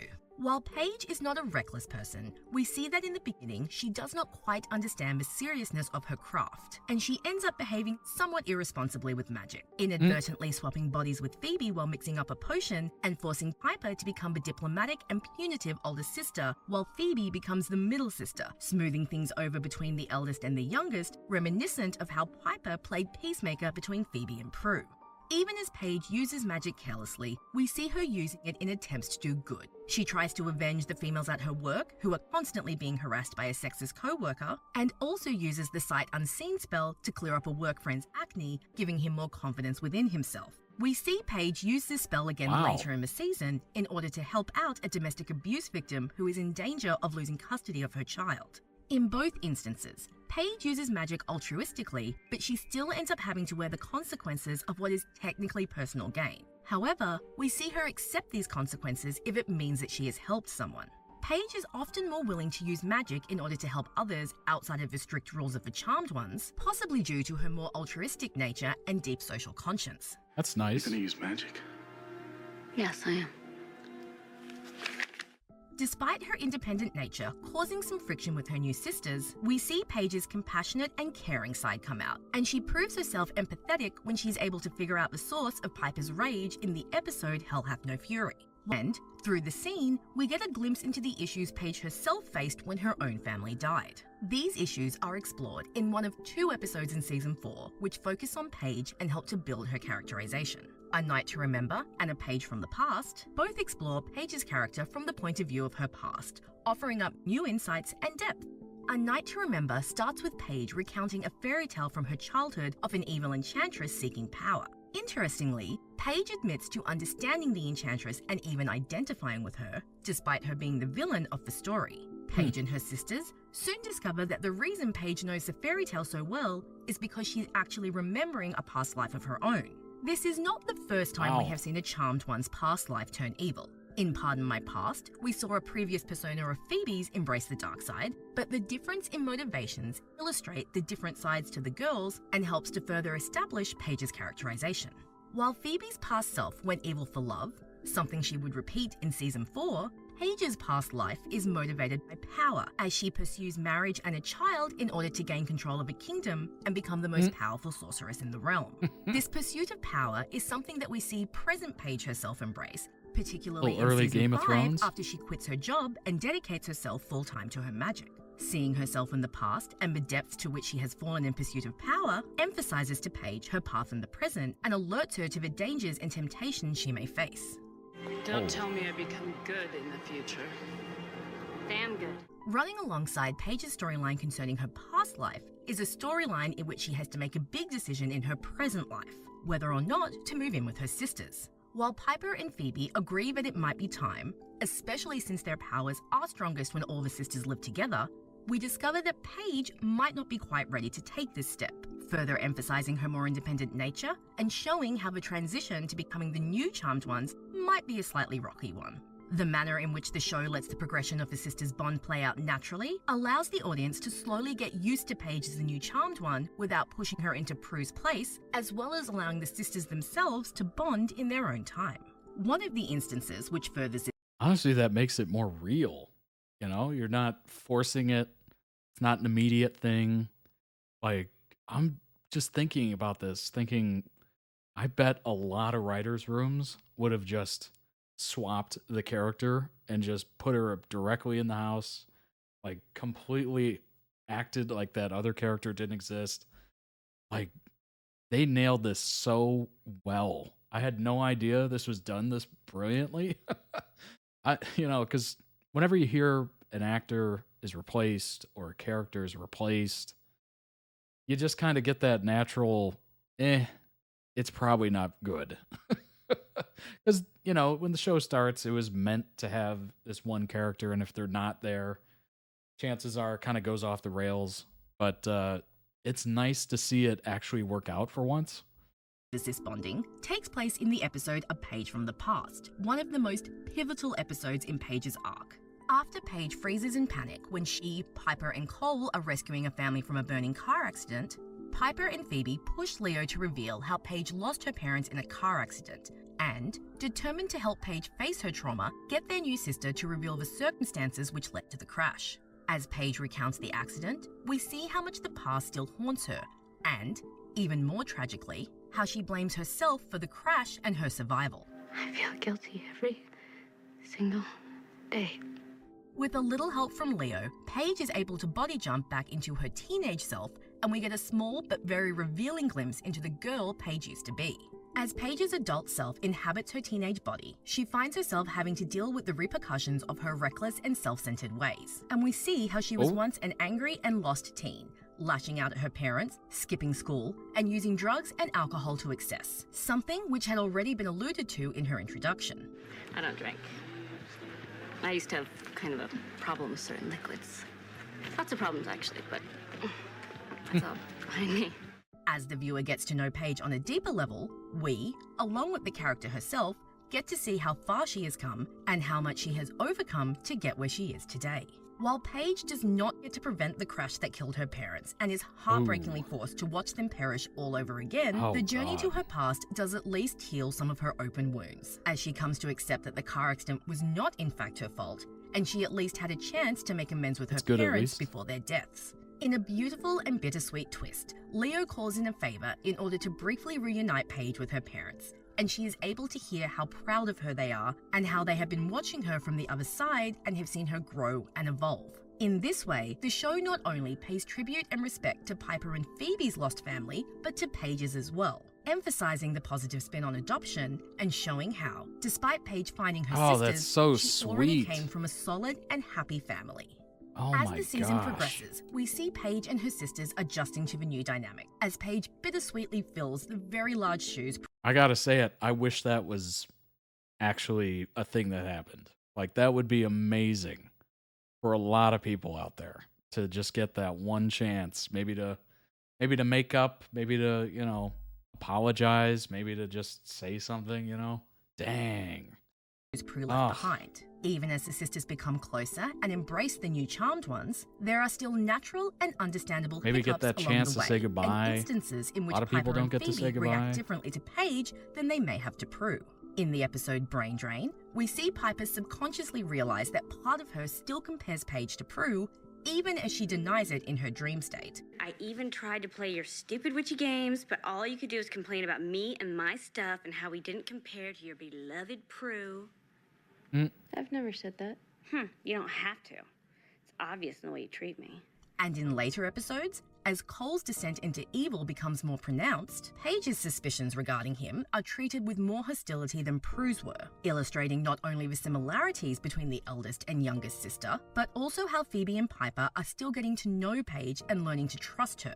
However, when Phoebe follows her husband down the path of darkness, Paige proves her worth, compassion, and love when she refuses to give up on Phoebe, determined to save the sister she only recently found. While Piper withdraws and starts to look at tactical defenses, blaming herself for Phoebe's fate and still not recovered from losing one sister, Paige remains steadfast in wanting to bring Phoebe back. Even though she did feel the loss of Prue on some level, Paige isn't grieving as Piper is, and therefore her emotions don't overtake her the way Piper's do, and she is able to continually reach out to Phoebe and try to bring her back. In the wake of Cole's vanquishing, Paige once again shows her compassionate and intuitive side, showing how not being as close to Piper and Phoebe actually helps her to see emotional issues clearer. As Piper wonders if they should leave Phoebe alone, Paige gently points out, She's gonna be alone a lot. Maybe right now she needs us. Once again, Paige's compassion helps one of her sisters through a devastating time, proving how vital she has become to their dynamic. In the season finale, we see how much Paige has been affected by her new family dynamic and how her sisters have become just as important to her as she has become to them. When the Angel of Destiny offers the Charmed Ones the chance to become mortal and give up fighting the supernatural, Paige is the most resistant to the offer. While Phoebe and Piper have become more jaded and worn down by their experiences and are ready to stop sacrificing their happiness for the greater good, Paige is still fresh to the craft and points out how much good they still can do. Despite Paige being the most altruistic of the sisters, her deeper motivation is soon revealed, and we see how much Phoebe and Piper have come to mean to Paige, how she can't picture a life without them, and how she at least partially credits her charmed destiny for her new family. Without being witches, I wouldn't have sisters. By the end of season 4, that is a Paige's good point. character has assimilated so naturally that it almost feels as if she were there from the start. However, it isn't until season 5 and the episode Centennial Charmed that we get to see how much Paige's presence is needed and how differently things would have turned out had the sisters never found her after Prue's death. After Cole creates a new universe in which Paige never existed, a fluke allows Paige access to the world and she seeks out her sisters, hoping to put things right. We see that without Paige's presence, Piper and Phoebe have become estranged, with Phoebe now evil and living in the mansion with Cole, while Piper has become a bitter and hardened You mean demon Dr. hunter. Christian Troy? Through this alternate universe, we truly see how vital Paige is to the Hallowells, both as a charmed one and as their sister. We see how Piper's rage, which we glimpsed in Hell Hath No Fury, completely overtook her, as Paige wasn't there to help figure out the root of the problem and help Piper to find closure. Meanwhile, without Paige's belief and trust that she can be brought back from Cole's clutches, Phoebe has succumbed to her darkest urges and now lives amongst the demons. The two Hallowell sisters no longer speak, and it falls to Paige to bring them back together, which she does with understanding and compassion, offering memories of good times with her sister, demonstrating her knowledge of magic and how much she has learnt from her sisters. Even when her sisters have no memory of her, Paige is able to use her compassion, understanding, and love for her sisters in order to help them find themselves again. We must be pretty close then, the three of us. Like Phoebe and I were with Prue. Yeah, close enough to have avenged Prue's death together. And perhaps this is why audiences love Paige Matthews so much, because despite being a replacement character, she was introduced and assimilated in such an effective and respectful way that by the time she became a fully fledged charmed one living in the manor, we felt as if we'd known her for years and as if she had been a part of the Hallowell dynamic from the beginning. Her characterization in seasons 4 and 5 is strong and well developed, showing her similarity. Well, assimilated, introduced, but also, honestly, it opened up this whole other world of exploring how she connects, how she can get better acquainted, how they accept her, you know, all these different trials and tribulations, how she can earn her keep, if you will. Like, it just opened up this whole other side of the show that would not have existed had one of the sisters not left, right? So it just, I don't know. I guess it kind of aided the show in a way, which is weird to say because obviously the show is meant to be the three sisters that initially were part of it, but this kind of added a whole different fold to it that it just wouldn't have while had. also establishing her own identity. It's a small favor that her character is so well developed in those 2 seasons, as the majority of her run in the show takes place in the later seasons, which don't fare well when it comes to writing. However, Paige's introduction and the way her character effortlessly joins the sisters' dynamic, the respect shown to Prue's legacy and the traits Paige possessed, particularly her intuition, compassion, and empathy, helped to make the transition smooth, the new dynamics seamless, and established how vital Paige would become to the show, both to the audience and within the narrative. When Piper says, Paige saved us. She is the reason I am still standing here. She brought this family back together. we know that she is in no way exaggerating.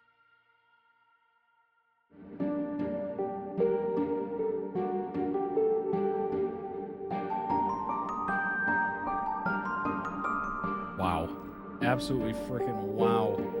Amazing edit. Link down below in the description for the original. Go throw it some love. That was lovely. That was absolutely lovely. As with all the videos, link down below in the description. It's literally the first thing you'll see there. Check out their channel as well. You don't know if there's other videos you may enjoy, but chances are pretty high. If you enjoyed that, you're going to enjoy other videos on their channel. Wow. Yeah, it just brought a whole different dynamic to the show. Obviously, there's probably some people that... What's up, Stylin? Paige is my favorite too. Yeah, I mean, just a totally different vibe.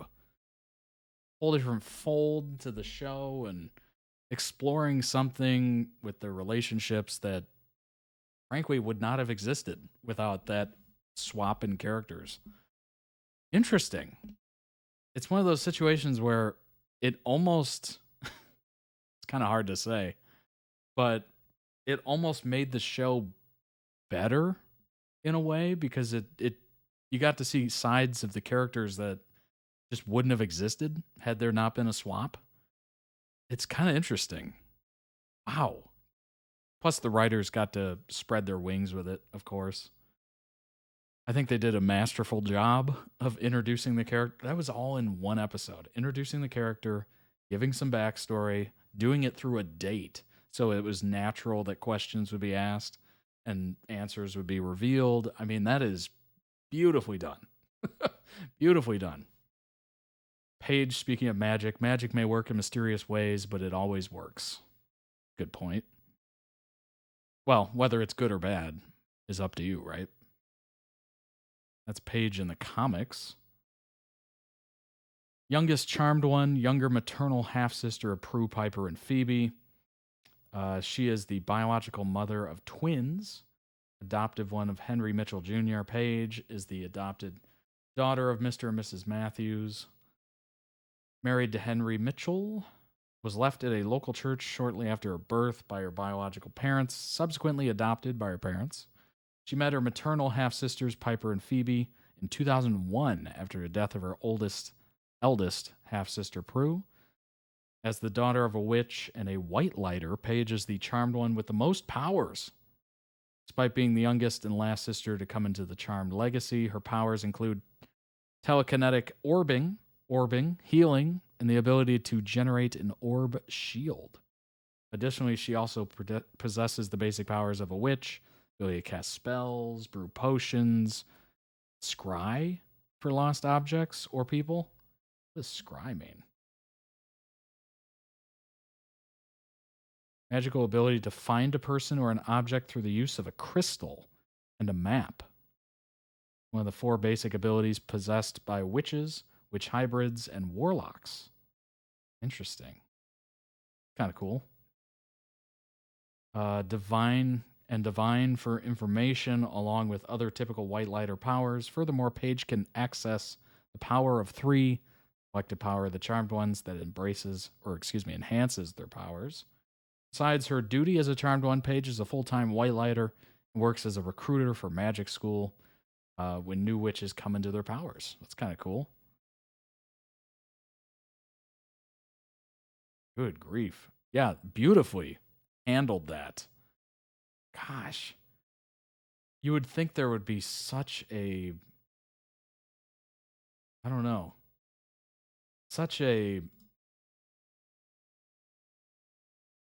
Well, number one, I'm sure a lot of people were apprehensive towards Paige at first. But to nail that first episode like that, that's incredible. Oh my gosh. Obviously, we went through the powers.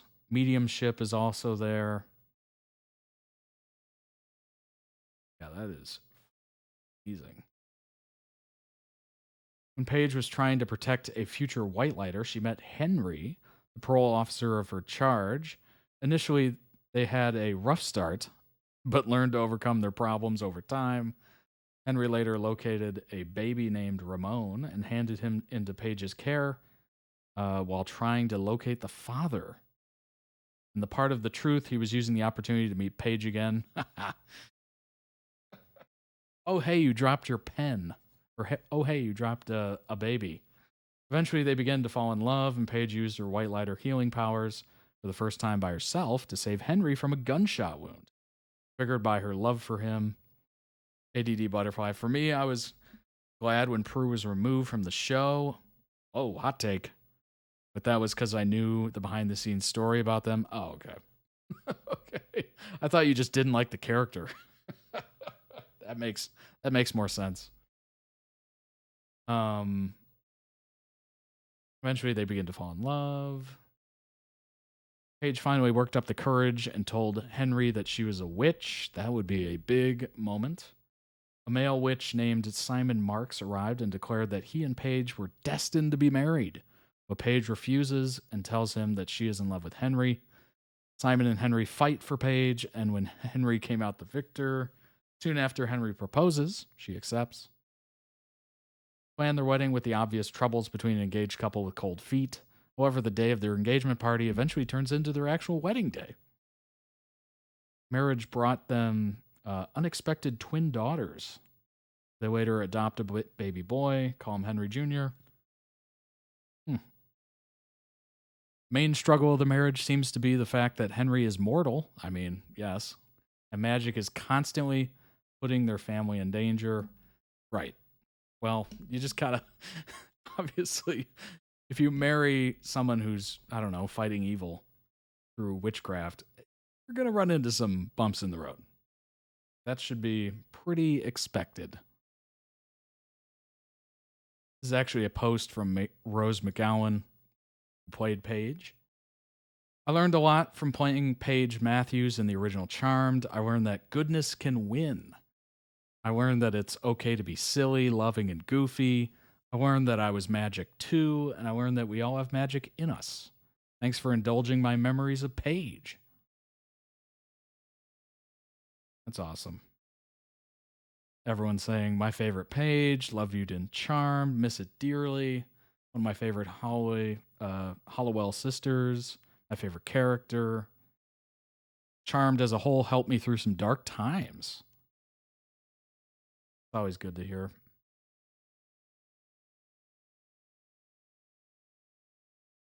Yeah, that's amazing. Kind of cool how actors get connected to these and, you know, kind of enjoy the fandom and all that good stuff, because obviously a lot of people get really into these shows. And it's always fun when the actors remember it fondly, or they talk about it, or give some sort of like insight into it. Very awesome. That's what kind of makes these cons interesting. You know, you have all these actors that played these iconic roles. I mean, Lord of the Rings comes to mind. You know, the actors go to these things and take photos with fans and sign autographs and all that stuff, and just hearing them be on like a panel and talk about it, and just seeing the excitement around these projects that are so old. Like, maybe they're more recent, but some of these can be really old, and there's still a lot of fans of them. And to see the actors be into it, yeah, they're getting paid. Let's be honest. They're getting paid, but it's interesting to see them still embrace it. I'd never trust a death scene again if a character died 9 times. Charmed, all 9 times Paige Matthews died. That is crazy. 5 seasons, died 9 times. That is wild. During the 5 seasons in which Paige was the lead on Charmed, she managed to die 9 times, with each death having a distinct impact. Rose McGowan took over after Shannon Doherty left Charmed at the end of season 3. Rose filled in as Hollowell's half-sister in season 4, at which point Piper and Phoebe had been witches long enough to amass a lot of power, face off against even more dangerous foes. Charmed consistently put its main characters into situations where they had to risk their lives in order to save innocents and protect each other. Because Paige was brought into the family after Prue's season 3 death, she was a constant reminder that Piper and Phoebe could lose another sister. I mean, after 9 times, yeah, absolutely. As the least experienced member, Paige was always trying to become a stronger witch, which often resulted in her jumping into battle too quickly, leading to her death and her family's need to heal her or undo her actions. Which is a shame, because isn't one of Paige's powers to heal? And she can't heal herself if she's dead. Good grief. Though she managed not to face any deadly foes in her first season, Paige made up... So you're talking... Wait a minute. 9 deaths across 4 seasons, not 5. 4 seasons. Oh my gosh. At that point, you just gotta, know it's coming. Certainly by the 3rd, you're like, all right, this is kind of a pattern. This is like Kenny on South Park. Death by poisoned apple. When Paige died, it often served as a way to motivate her sisters. Well, that is a motivation indeed. How many episodes a season is the question now? Right. Or teach them a lesson about the natural order of the world. I'm surprised Paige isn't like, can we learn this lesson another way? Charmed season 5, episode 3, Happily Ever After, a witch tried to become the most powerful magic user in the world by turning classic fairy tales, not the Disney versions, against the charmed ones, with Paige falling prey to the poisoned apple from Snow White. It only lasted around half an episode, but Paige's first death helped her open her heart to her new family and gave Piper a renewed sense of confidence in herself. While it was ironic to fall to an evil witch, Paige's first death was clearly more of a device to steer Piper's character development than Paige's. Well, yeah, that kind of makes sense. Fairy tale style played into childhood ideas of good and evil. Paige's swift resurrection was proof that Piper could protect those she loved. Eventually. Killed by Phoebe, I mean, that's not nice. Because Paige was always trying to live up to how Prue might have done things had she survived, it was important that she eventually learned to value her own contributions rather than constantly comparing herself to Prue. Season 5, episode 7, episode 3. So in 4 episodes, she died twice.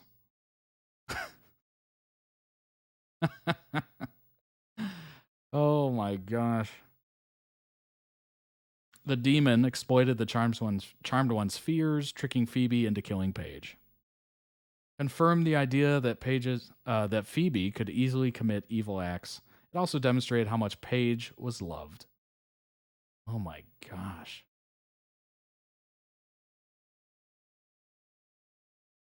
Defeated by a warlock. Episode 8? Wait, what? Throughout season 5, Paige seemed to keep dying as a way to add impact to a lesson one of her sisters had to learn. Oh my god, that's back-to-back episodes. Yeah, episode 7, episode 8. Oh my gosh. While Phoebe caused the problem and Paige paid the price, paid the piper, Piper was the one with the ability to fix it. This means that Phoebe didn't even learn the lesson she was meant to get out of Paige's death. Ultimately, both the death and resurrection were unknown to everyone but Piper, making it completely pointless. Okay. Now that's bad luck. Indeed it is. Never a charmed one.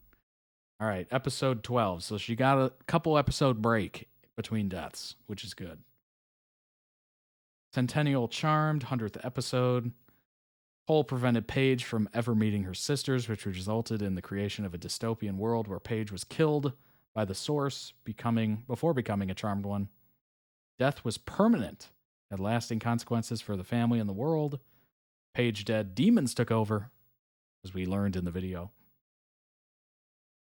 After only 2 years, the entire world fell apart. This was Paige's most significant death. Oh my god. Sacrificing herself for an innocent. All right, that's on her. All right, season 6, episode 7. So we got quite a break in between there. Consequence of trying to save someone who had willingly made a deal with a demon. Paige's boss sold his soul, and Paige ended up dying and put her own soul up for auction while trying to save him. Well, that's nice. While the stakes were higher than most of Paige's deaths, she didn't learn anything from it. What? What? Because Piper came blazing in with no long-term consequences for Paige, she actually learned to be more impulsive. Oh my gosh. Making it no surprise that her next death came in the very next episode. This is hilarious. Betrayed by Piper. Literally the next episode. After giving in to the power of Excalibur, Piper allowed a demon to kill Phoebe and Paige with bolts of electricity, not even seeming to acknowledge that her sisters were dead as she planned her ascension over the forces of evil. Thankfully, Leo was able to resurrect Phoebe and Paige before their souls could move on. I mean, can we get a round of applause for Leo? I mean, saving the day, bringing them back over and over and over again. Like, good grief. Season 6 really showed the trend of the charmed ones losing, and Paige's frequent deaths, though short-lived, were a clear indicator of that. Charmed ones were no longer learning from their failures. Killed by a genie wish. That's not good. Episode 15, so we got a few episodes there. Demonic threats took a back seat to personal problems, a trend that got worse as Piper, Phoebe, and Paige got older.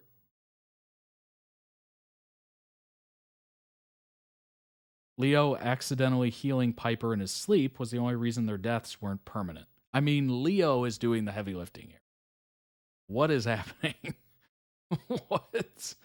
Without Leo, this could have been bad. Real quick. We would have been rotating actresses. Killed by a demon in season 7, episode 5. Paige put a stop to death by preventing one man from dying when his time came. Piper became an angel of death. Phoebe became the next on the death's list. And the inability of fate resulted in Paige's own death at the hands of half-demon Cirque. Though Leo and Phoebe were able to barter for Paige's soul. I mean, I'm starting to understand why a lot of people did not like these seasons. Because it seems like Leo was more of the safety blanket, if you will. Died in an explosion. I mean, that looks crazy. That looks wild. Obviously, yes, fire and whatnot, but there looks like there's some supernatural explosion going on here. After nearly 2 seasons without dying, I mean, Paige fell alongside Phoebe in season 8, episode 21.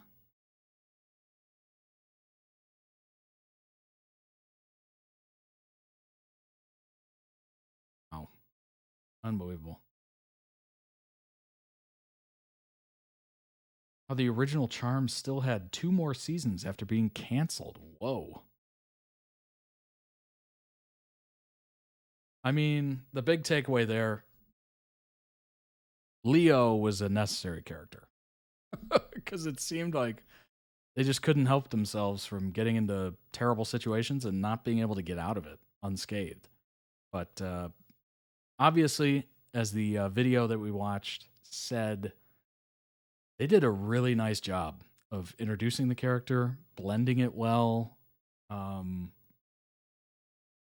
taking up kind of new, new like elements of the show.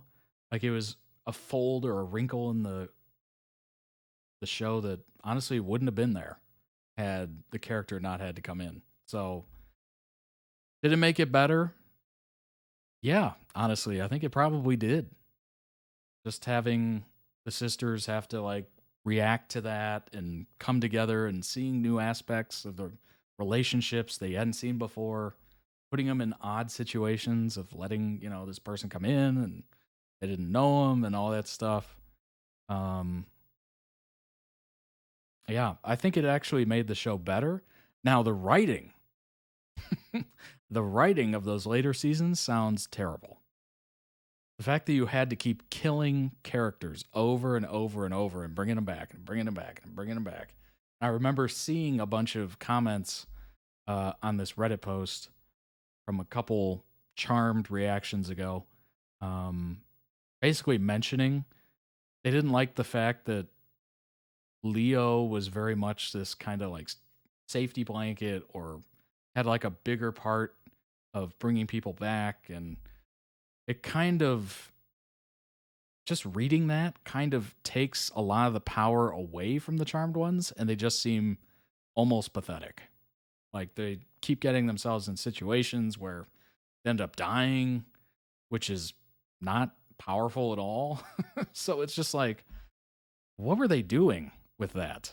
Weren't the 3 of them together supposed to be like this unbeatable team or something like that? Like it's just kind of, it's odd. It's an odd choice. I probably wouldn't have made it.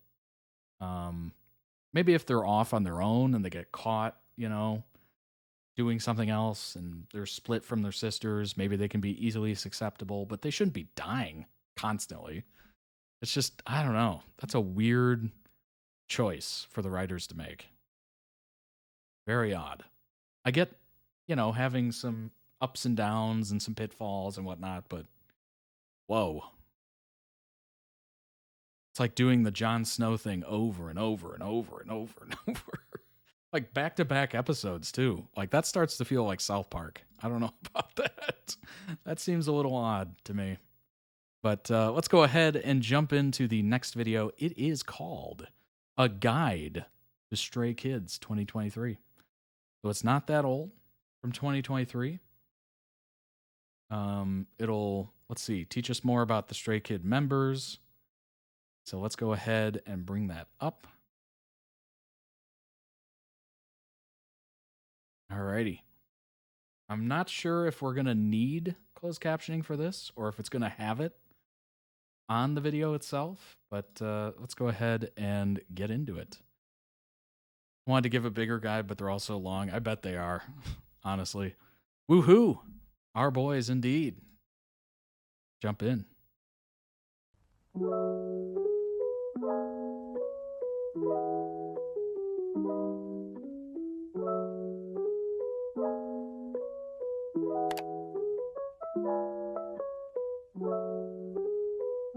Oh, you know what?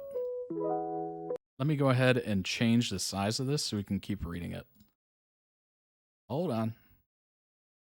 I don't want to cut off any of the words and then we're completely lost. There we go.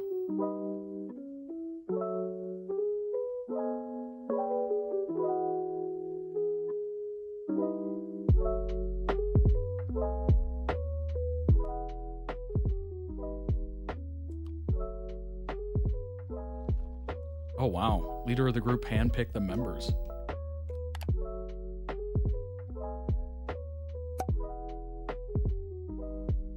Producing team. Primary dancers. All right, all right. Vocal. Makes sense. Checks out.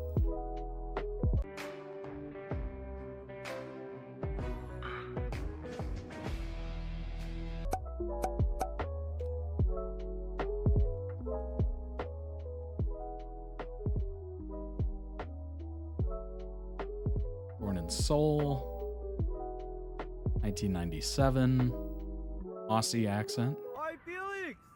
Come here, bro! What'd you make, bro? I was not expecting that. Obviously, growing up in Sydney, and, it makes sense. This might be a little TMI, but I'm actually really close with Lisa, because I actually knew her since I was a trainee. And Open has a lot of good songs. One of the best leaders in K-pop. 저도 모르게 막 찾아볼 때 되게 많은 것 같아요.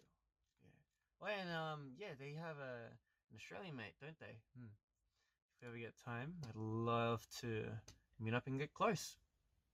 Nice. Australian bros. A quick translation was I actually didn't know that Vernon was a year younger than me, because I got to know him because of Jamie, and then so I thought we were friends. I thought he was a 97 as well, so I was like, okay, so we're friends. So we spoke in like just informally, and we're just boys spitting facts, they're locked and loaded.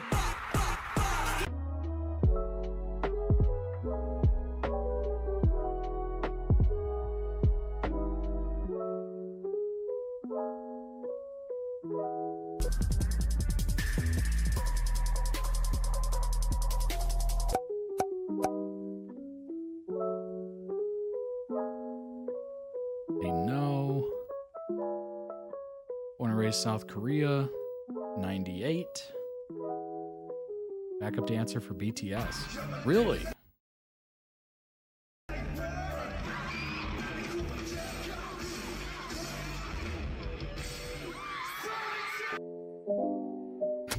It's awesome.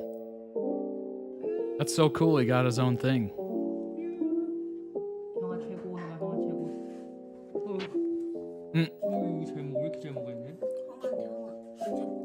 Oh my gosh.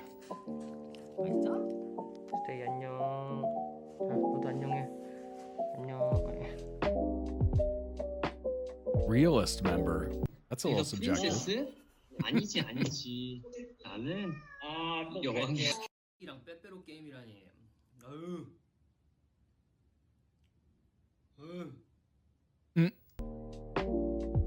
It's a professional dancer before becoming an idol.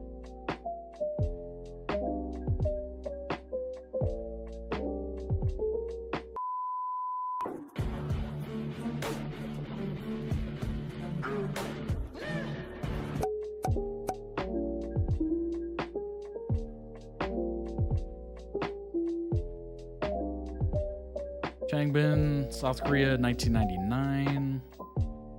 Fastest 4th gen rapper.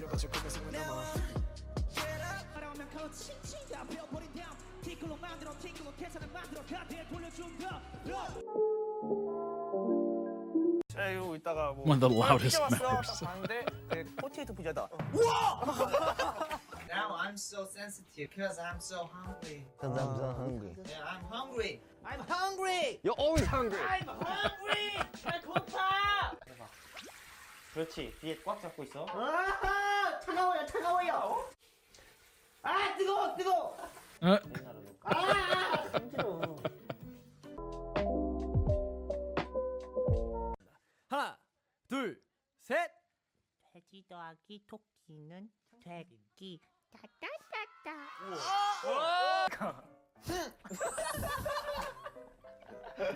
하지 마.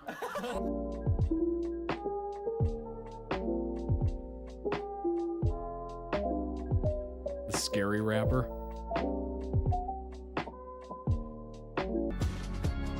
Oh.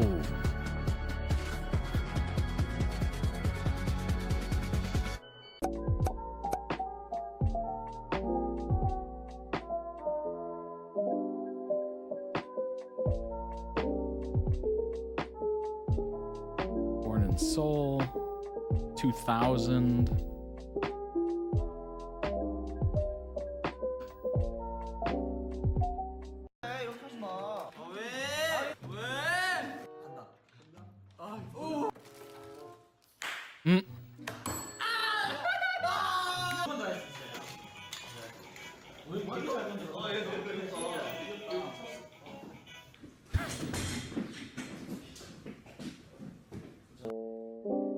Laughs at everything.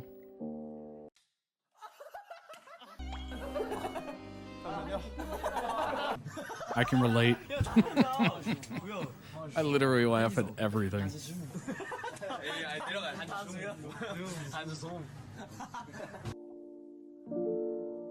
Part of the dance team. Got it, got it.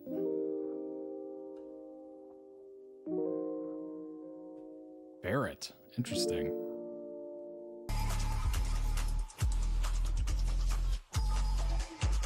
Sometimes reminds me of myself. Yeah, I can get that.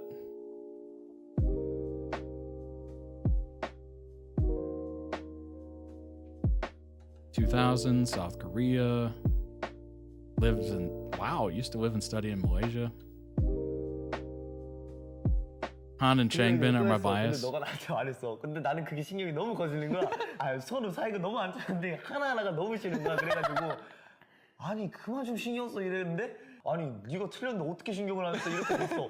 그러다가 서로 싸웠어. 그래서 넌 나한테 춤이라는 척하고 난 너한테 너 왜 미안하냐 하고 이제 서로 엄청 기분 상할 때 와 진짜 유치찬란이다. 우리 어떡하냐. 너무 유치뽕탕인데. 그래서 이 랩을 봤는데 되게 Lino and Han. 가사가 잘 들렸어요 이번에는. 가사 잘 들리고 좀 더 자신감 있게 하면 더 좋을 것 같아요. Yes. 제가 생각해도 All-rounder.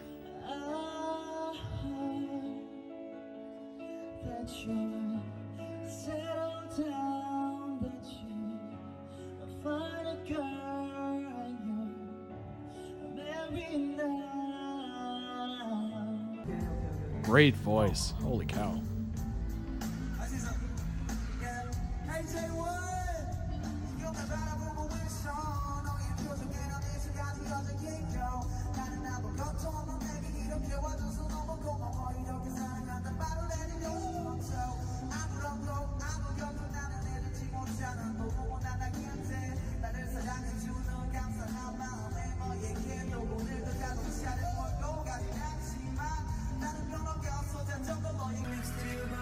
I think all-rounder is a pretty good description here.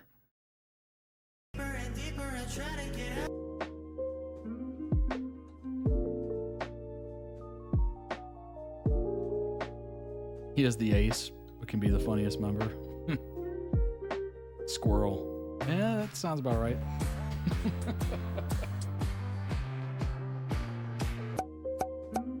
Felix.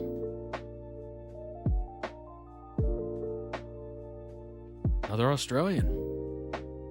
Year 2000.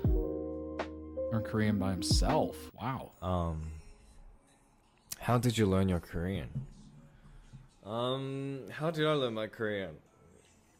First, funny thing is, I only knew how to count numbers. It was 하나, 둘, 셋. You know, it's very simple, but he's iconic. When I think the best way to learn a language faster and properly. Where was the tip? Where's the tip? I swear he was just gonna drop some knowledge.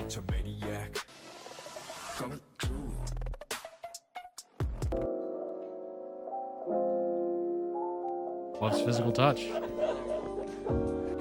We're never gonna know, I guess. I guess we're not, you know? You want to learn a language fast. My advice is, anyway.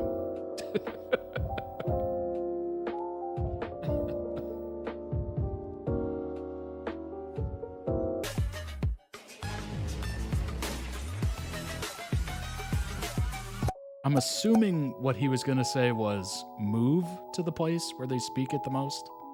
That way you kind of like forced to learn it. 2000, Seoul, Korea. Who is the funniest? Funniest to me. I think it's Yeah, I think best comedian. These days you're the funniest. Thank you, everyone. Yeah, you need to be fully immersed in the culture and language. Yeah, I'm assuming that's the easiest way. Stray Kids, that's the reason of the Stray Kids. So we put that out and we made the word stay to the official fan name. Yay! Such a great honor to perform in front of our stays overseas.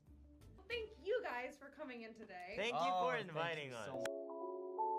Loves baseball. Speaks good English.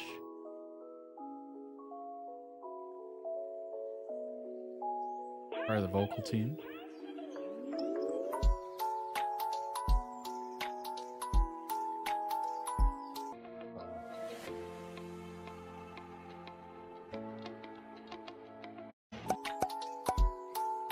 IN.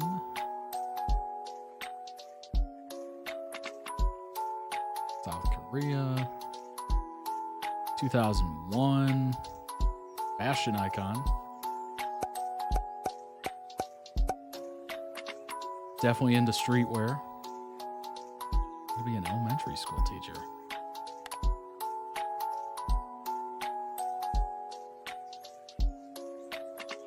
Cutest smile ever. That's subjective. Fennec Fox.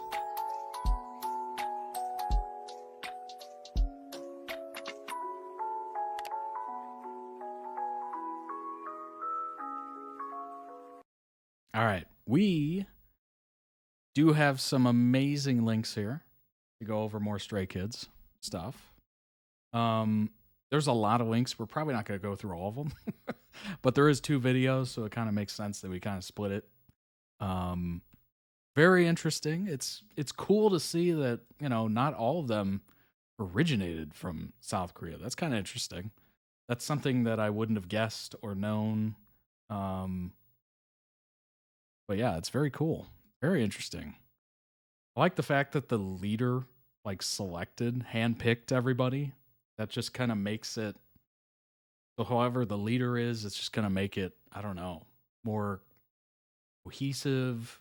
You're going to have a much easier time getting along if you're looking for people that resemble yourself or maybe have talents that you're lacking. Like, it's very interesting. I like the fact that that happened that way. Somewhat common in K-pop to have a member from another country, often Japan. Kind of interesting. I never would have guessed that, honestly. Go ahead and bring up some information here. Shout out to Jace, who is the mod in the Discord, as well as the Twitch chat, and a ToddReacts.com member who came up with all these links. Amazing. Let's see. Member profiles. This is just kind of a refresher. Although we did kind of learn about everybody. Current dorm arrangement. Chan and In, Dorm 1. Lee and Han, Dorm 2. Changbin and Hunjin, Dorm 3. Sangmin and Felix, Dorm 4. 4 dorms are located within 5 minutes walk from each other.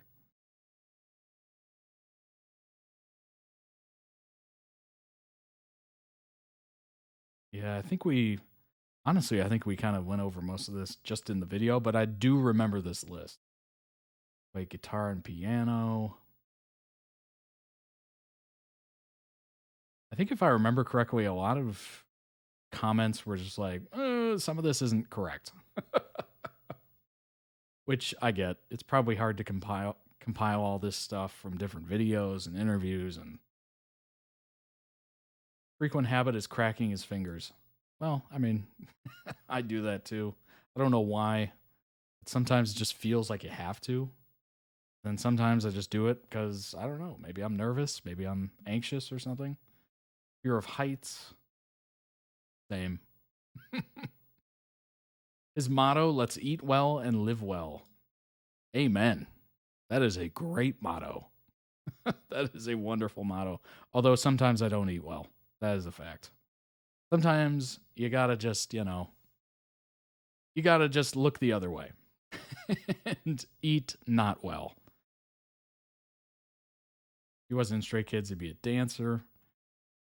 Changbin has an older sister. Helps with producing songs. Just kind of running through here real quick. Kunjin can speak basic English. Nicknames are Ginny and the Prince. Allergic to cat fur. If he wasn't in Stray Kids, he'd be an interior designer. Han has one older brother. Favorite color, red. Hobby is to eat cheesecake while watching a movie. That is a great hobby. I fully support that hobby. His motto, this too shall pass.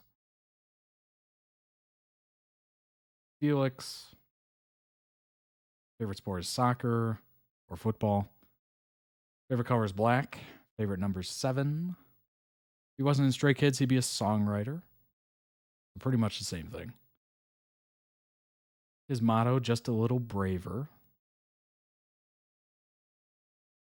Sungmin, favorite food is eggs. Cleanest member. Something to be proud of. His motto, today you spent in vain is the day, as tomorrow someone who passed away really wants to live through.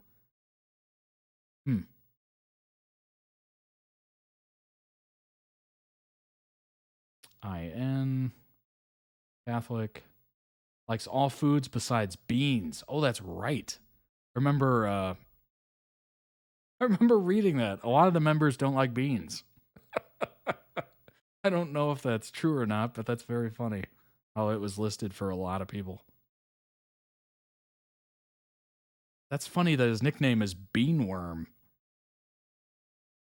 Doesn't like beans. His favorite movie is Howl's Moving Castle. Han. Okay. Role model, Bruno Mars. That's a good one. If he wasn't in Stray Kids, he would still be a singer or an elementary school teacher. Okay.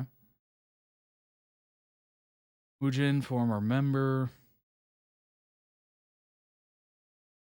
Let's not make things that we regret.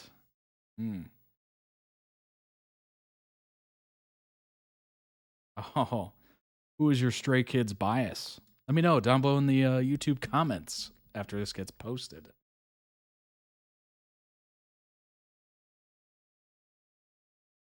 Stray Kids.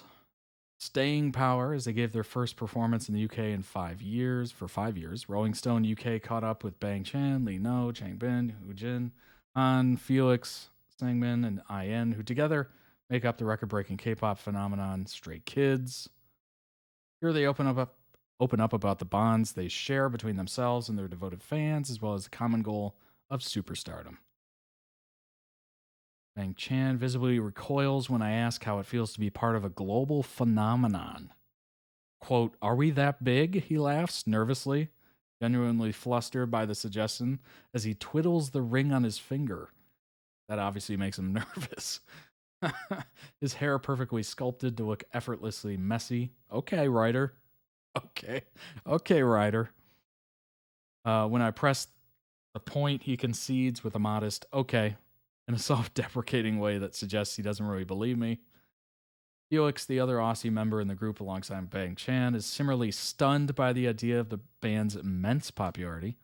Quote, taking over the world? No, he says, shaking his long, icy blonde hair and causing dozens of tendrils to fall all over his face. What is... The person that wrote this, we joked that they must be a fanfic writer. Yeah, honestly, the amount of detail in this is pretty telling. You can tell the writer is a stay for sure. A stay stan, honestly. Every strand seemingly falling with purpose. I feel like I have to read it like that. His distinctive looks have the air of an otherworldly character from a Renaissance painting.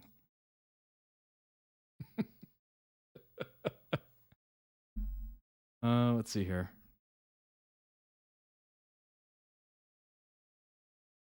The first time I meet stray kids, I am standing in Milan's breezy bar studios, protected from the blistering summer heat outside as a slight panic descends on me. I'm continuously refreshing my phone, worrying about the band's Rolling Stone UK cover shoot has been rumbled before it has begun.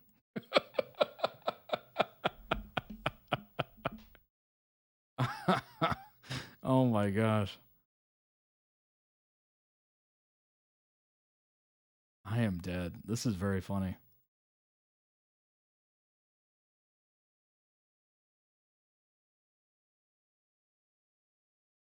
This is very interesting.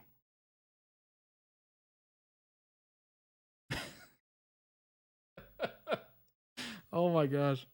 His head tilted back, arms loosely by his side, he looks up at the atrium ceiling, content in his little Piscean world, oblivious of the scale of the production around him. I'm dead. This is unbelievable. The chipmunk-sounding laugh of Chang Bin, known to be the most exuberant of the 8, can be heard at times. When Ian, the youngest member of the band, begins chuckling heartily at something his fellow vocalist Seungmin has said, the noise causes a manager to rush over to the green room to shush him.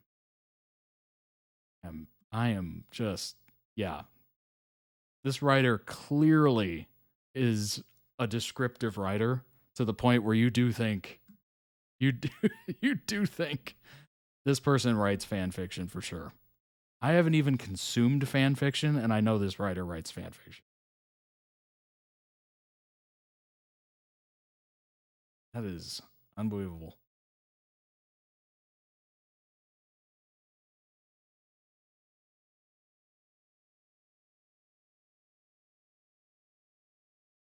Oh my God. I got to get away from that writer. I got to get away from the writer. I can't. Stray Kids Bang Chan says he sacrificed a lot to become a K-pop idol. I do think a lot about what if I didn't leave? What would life be like? Stray Kids leader Bang Chan has shared in a new interview about what he had sacrificed in order to make his debut as a K-pop idol. Australian Korean idol recently sat with Rolling Stone UK. Yes, he did, for an interview during which he touched on his life as a trainee under JYP Entertainment, what it was like having to move away from home and family as a young teenager to debut in the K-pop industry. Stray Kids Bang Chan was a trainee under the company for 7 years before debuting with Stray Kids in 2018. I missed a lot about Australia. I missed my family, the environment, the food, the water, my mates. I missed my dog, Barry. However, he also shared that at the time, he didn't think much about the gravity of his decision when he first left home. Maybe because I was young, I didn't really think that much of it. I was like, right, new journey, start a new life, and flew to Korea. That is huge. To make that decision, you know, I made that decision, but clearly not to that level. Moving to a different country is huge. I moved to a different side of the United States, which was a big move, but nowhere near like moving across continents. In retrospect, however, he does realize just how much he's given up for the life he has today. I mean, it worked out. That was a good move, regardless of Barry. But now that I think about it, I did sacrifice a lot. I do think a lot about what if I didn't leave? What would life be like back there? Well, not as good, honestly, probably. Those thoughts, I do have a lot, but in the end, I think it was a great decision. Absolutely. For me to leave my family. Maybe not that. Leaving the family is a little rough, but decision to move and try out this thing, that was a good decision. So notes that it sounds weird when you say it like that. Yeah. I love how I didn't read on, but yes, that it does sound weird when you say it like that. Yet Bang Chan also reemphasized that he made the right decision when he thinks about his fellow Stray Kids bandmates. I was thinking, would I be here without the guys? If it wasn't for them, I probably wouldn't be here, right? Quote, it might be because I'm the leader of the group, but I just want to do so much for the kids because they've done something so great for me. Stray Kids, everyone, our whole team, everyone who works with us are very, very precious to me. I mean, yeah, that's huge. That was definitely a big decision. Not a lot of people make that decision. I think most people stick around their hometown or family during their lives. I don't know the number. I'm sure there's polls or something like that, but yeah, that's a big decision. That's a big move. And to make that decision is huge. And obviously worked out quite well, I would say. But yeah, I'm sure he's not. I mean, yeah, he probably gets reflective on it. I mean, I get reflective on it. Just my decision to move. But I'm sure he doesn't regret it, of course. So, yeah, it's probably one of those things he just thinks about every once in a while. But yeah, clearly he's probably thankful he made that decision, which was a good one. That was a good decision for sure. All right, let's go ahead. He's such a dad when it comes to them. I guess, you know, it just, I guess he's kind of forced to be a dad to them, kind of being in the leader position. But the fact he embraces it and, you know, it kind of makes him shine, that's good. That is really good. It would not be as good to have somebody in the leader position that just doesn't accept the role or they're not as comfortable as being a leader. So it's good that Bang Chan is obviously comfortable in it and very good at it, apparently.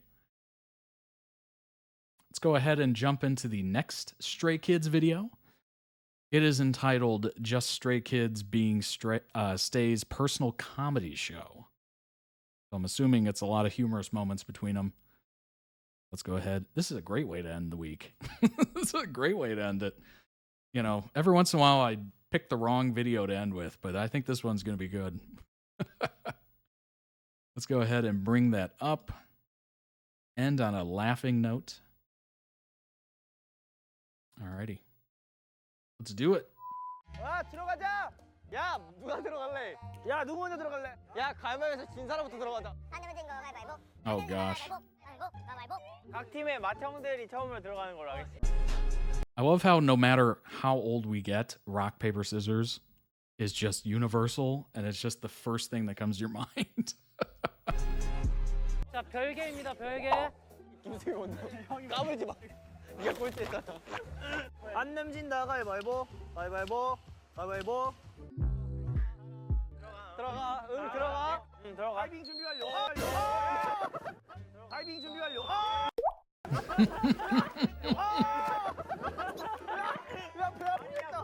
아니 야 머리를 왜 나가? 야 배 아프겠다. 야 재밌게 나오겠지 이거. 이거 됐어. 야 이거 재밌게 나오면 됐어. I respect it. He did it for the gram. 야 이거 재밌게 나왔겠지. 이거 재밌게 나왔겠지. 오풀기를 가장 주도하는 사람이 Lino. These days I think it's Lino. I don't do the loud thing anymore. Can you give us one example? Lino does it. I question. What's the point of doing this? Yeah, exactly. Oh, you gotta push it. 이거 들으면 안 돼. 현진아, 들려? 오케이. 여러분 품질 보증 노이즈 캔슬링 핸드입니다, 여러분들. 필요한 말씀해 주세요. 저 이거 말고 노이즈 캔슬링 이어폰 사주세요. 아! 고구마 호박이 아니라 호박 고구마예요, 어머니. 맛있다. 마트 다녀오셨어요? 아니, 영지 엄마가 텃밭에서 고구마 호박을 호박 고구마요. 내 거 뭐였지? 갑자기 까먹었어. 쉬운 건데. 엄마를 불렀었나? 내가 엄마를 불렀었나? 나 한 줄인데 그걸 까먹어? You had one line. 아우 찌가 왜 이렇게 짜? 짜긴 뭐가 짜?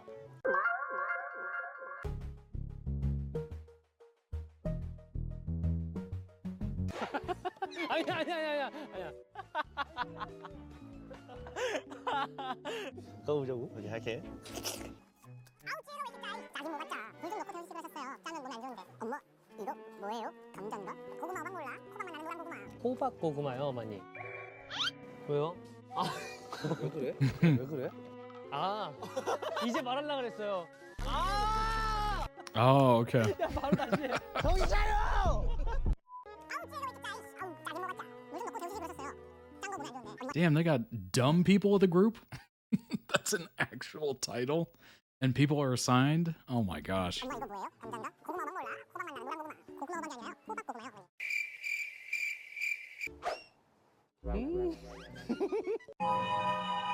어머니. 마트 다녀오셨어요? That look. 야 정신 차려! 자 다시 할게요.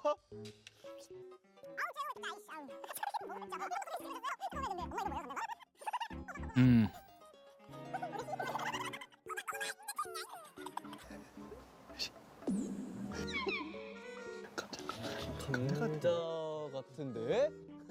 이 할망구가 왜 이래? 밥상에서 미쳤어? 됐다. It is so difficult to remember lines. Like, I'm sure it comes easy for some folks, but I was doing this student acting thing and for one of my buddies' movies, and I had this like multiple line paragraph that I had to spout, and I was just like, why did you give me such massive dialogue paragraphs? What is this? How am I supposed to remember this? And he goes, we'll figure it out. So I just was struggling to not look like I was trying to remember what I was saying. So he ended up like putting in like B-roll halfway through, because halfway through I'm like looking around like trying to remember what I'm supposed to say, and it's just obvious I'm like trying to remember it. So he just introduced like B-roll into it, and after I saw the edit I was just like, oh, that's genius. That's genius. Because I was literally looking around like trying to remember the words. It really is. I'm so lucky to have never been in a play or having to memorize something. Yeah, it's tough. It's tough. Usually it's okay when it's like just a little blurb or whatever, but if it's a paragraph or like a couple lines, ooh, it is rough.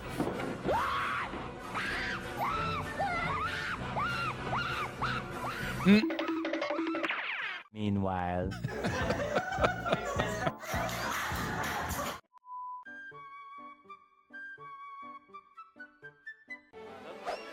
Oh. That looks cold.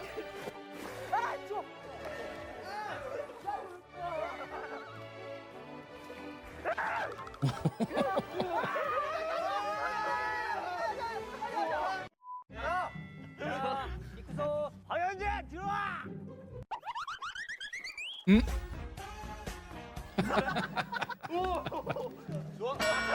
Oh no.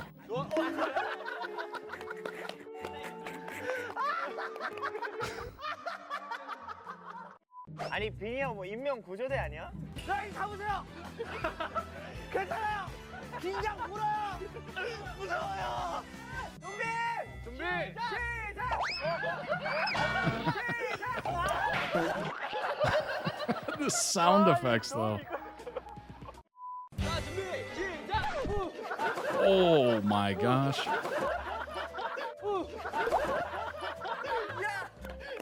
Honestly, they look pretty bad at games, but it's endearing. It's endearing for sure.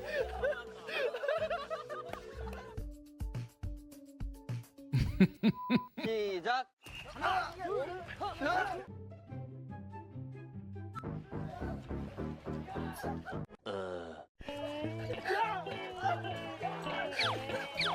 Meanwhile, just jumping up and down. 하나, 둘,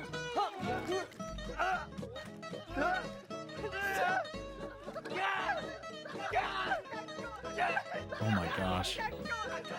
That line is not going anywhere.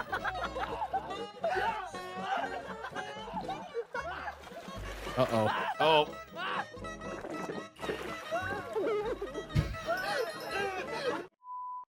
You know what? Maybe.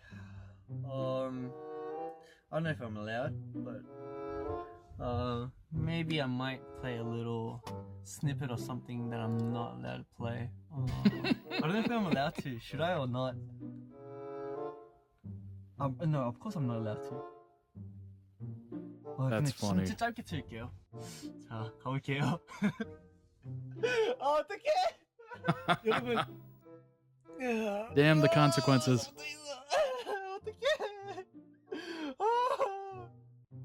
그래, 자 갈게요. 자 가보겠습니다. Let's go. Oh, come on now. Oh, come on. Use one word to describe Oh, no. Starting from I am. Rickrolled. Cute. Okay. Felix. Okay, me. Yeah, sunshine. Oh. Me. Okay. EU.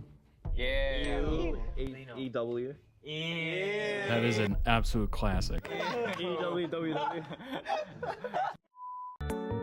I love when that meme pops up every once in a while, right? Every once in a while it makes a little resurgence. Just comes back. It's got some staying power to it.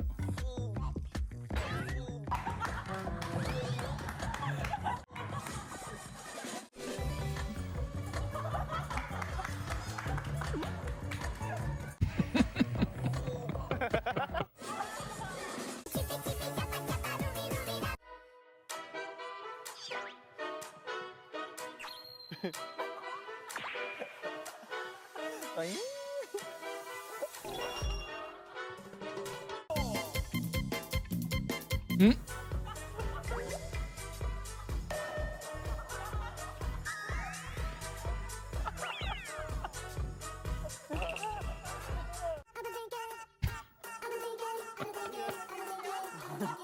형이 치지 말고.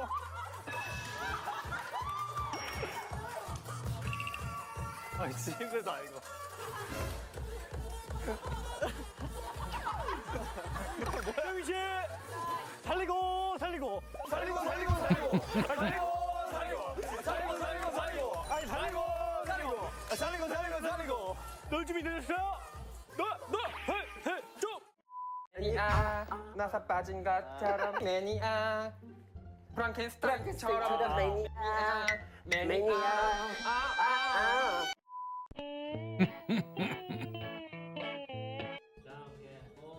Oh, this is a constant thing.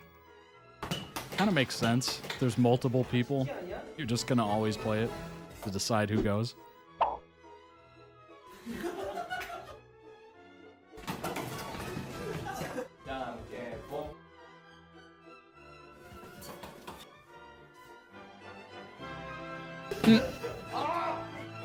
Oh, that was so close.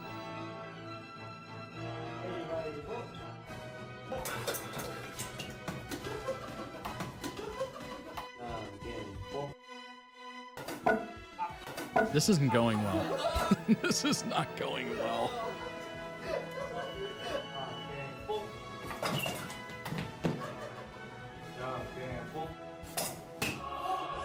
Oh, that was great.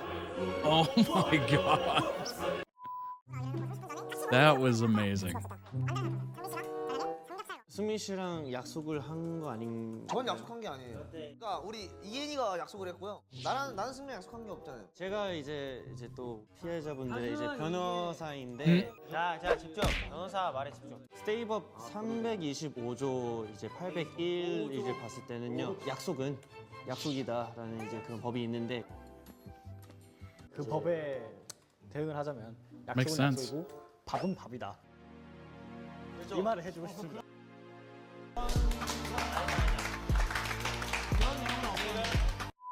히트곡이 좀 많을까 이가? 신메뉴라고 있습니다. 신메뉴? 네. 한번 불러드릴까요? 그래. 입맛에다 때려박아 뚜뚜뚜뚜뚜뚜 빠빠빠빠빠빠 이게 우리 탕탕탕 뚜뚜뚜뚜뚜 빠빠빠빠빠 이게 우리 탕탕탕탕 뚜뚜뚜뚜뚜뚜 어서 오십시오. 개그 그룹이야?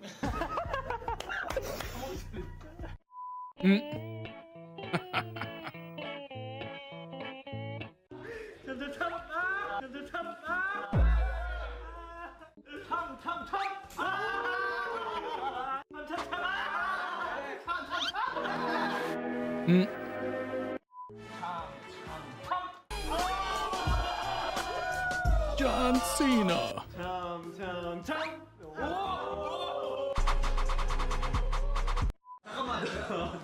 내가 집중력 더 부려줄게.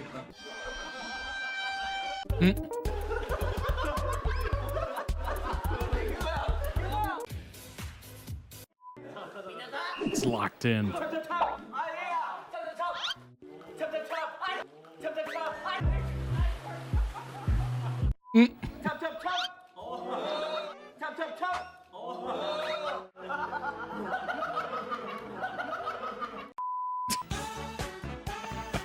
That laugh was unreal. It's like a dolphin.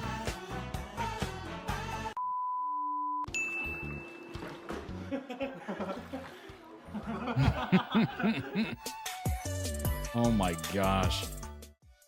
Silliness, goofiness knows no bounds. Oh my gosh. Oh my gosh. That was unbelievable. It's pretty clear they get along very well. Wow.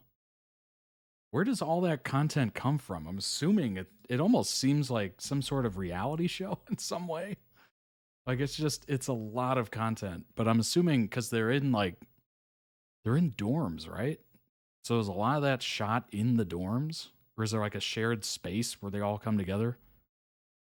It's a very distinct laugh indeed. And also go on others? Oh, okay. They have their own show. Gotcha. That makes sense. I'm like, how do they get this much production value? And after Bad Buddy is over, I have my long ones as Stray Kids Code, which is that show. Oh, okay. Gotcha.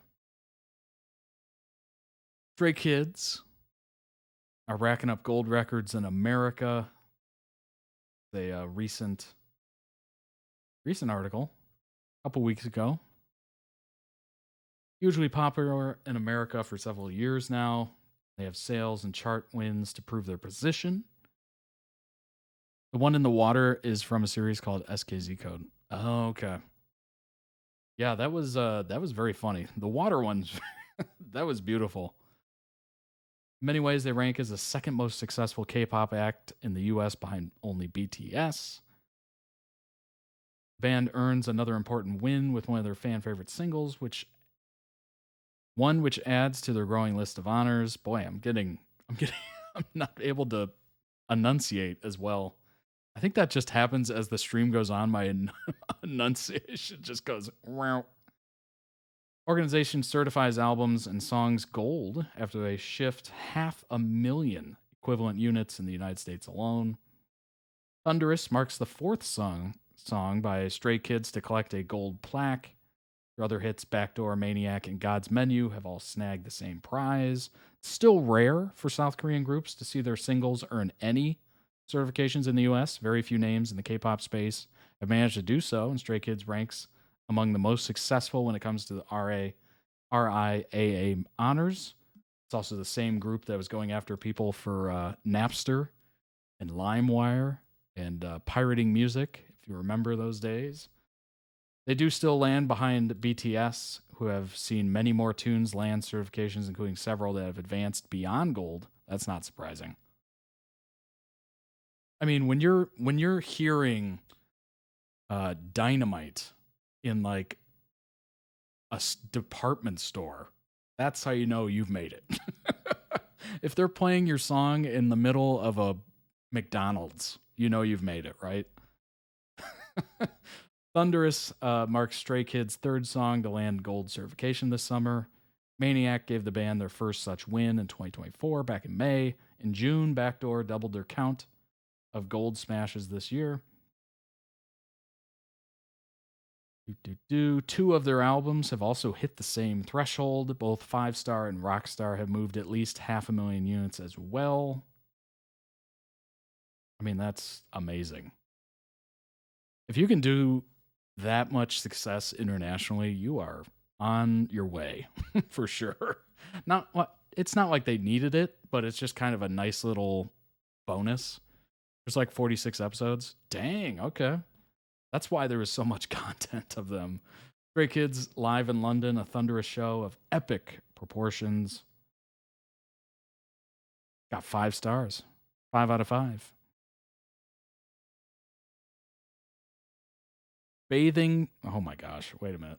After weeks of rain, the sun finally came out in London last night, bathing the 65,000 strong crowd at the British summertime Hyde Park with golden evening light. Awaiting the balmy, summery evening were Stray Kids, ready to unleash a thunderously stormy set of epic proportions. I briefly meet the group backstage before. Is this the same writer? Joseph, is that you? I briefly meet the group backstage before the gig. Hunjin, dressed in a head-to-toe sandy-color Versace outfit, spotted me first and greeted me with an enthusiastic, phrenic wave and smile as I approached. Standing in front of the 8-piece, they had an aura about them that gave me the feeling that they were more than ready for the huge moment that awaited them. What struck me the most was that they were all beaming as they chatted away about their Milan concert from a few days ago, going out to perform to such a big crowd in London. If they were nervous, as they mentioned to me, it didn't show. Felt more like excitement and eagerness. This joy translated when a huge red Stray Kids banner unfurled and they first burst out onto the Great Oak stage to perform S-Class as the closing headline act for BTS Hyde Park's 2024 season, following guests such as Kings of Leon, SZA, Kylie, Robbie Williams, and Stevie Nicks.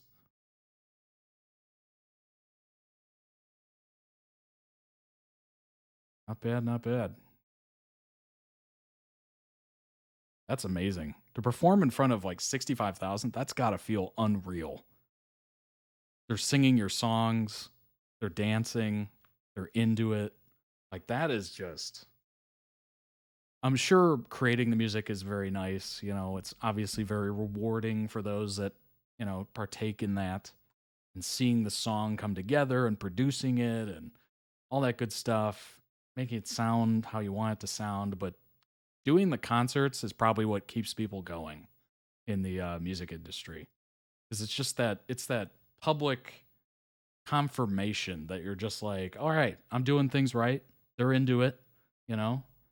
Like, I have no doubt that artists have songs in their collection or their, you know, albums where they're just like, that one's okay, I guess.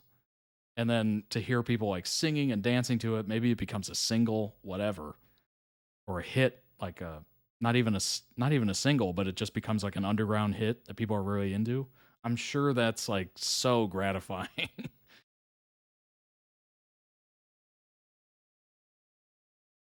There were crowd chants of Miro, sing-alongs to Social Path, and feet-stomping, earth-rattling as the group's high-octane songs hit their crescendos. It was moments like these that every stadium tour artist dreams about having. Yeah, that's amazing. 6-song encore. Holy cow. That's amazing. Stray Kids Felix donates 100 million won to children in need for his birthday. That's amazing. How many US dollars is 100 million won? About 80 grand. That's very cool. That's kind of neat. I like that idea.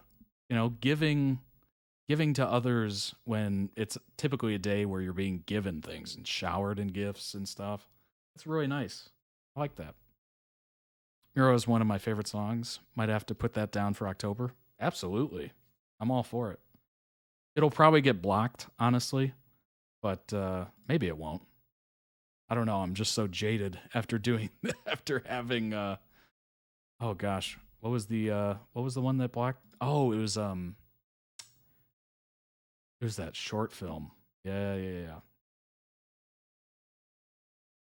That's amazing. I love this idea. Oh, I could have just read the article. It literally has the number right there. Just so used to asking Siri about it.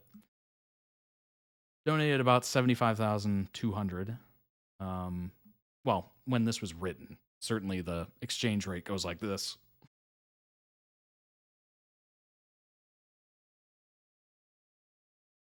Born in 2000, donated 50 million won to UNICEF and 50 million to World Vision. Obviously, I've heard of UNICEF. I haven't heard of World Vision. Donations will go toward providing food for children in Laos and Korea. That's cool. World Vision designated Felix as a member of the Bob Pierce Honors Club, which is awarded to individuals who have made donations exceeding 100 million won in total. Felix was also made the youngest member of the UNICEF Honors Club after making a 100 million won donation earlier this year. Quote, I want to keep on supporting work to protect the pure hearts of children. I feel grateful to be able to make my birthday a special day by sharing the love that the fans have given me. I hope the money goes to where it is needed. That's awesome. That is so cool. Felix is also the Korean ambassador for UNICEF. That's great. That's very cool. I like that idea. Giving to charity on your birthday when you're getting gifts from people and stuff. Just kind of, something nice to do. That's awesome. I love that.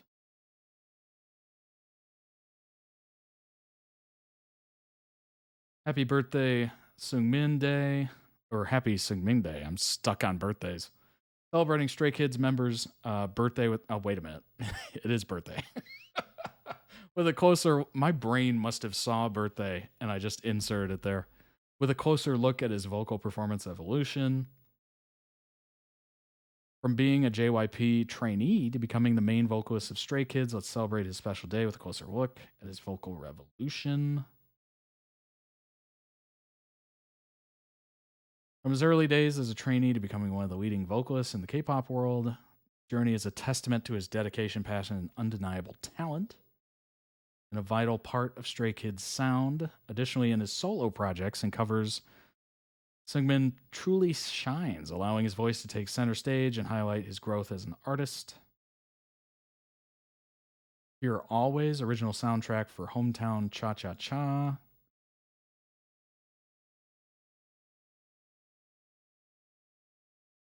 Close to You, original soundtrack for The King's Affection. Wow, he's done a lot of original soundtrack songs. Original soundtrack, Phobia for Phantom School. Destiny, original soundtrack for Destined With You. Perfume. Rich Melodies, Emotions. Awesome.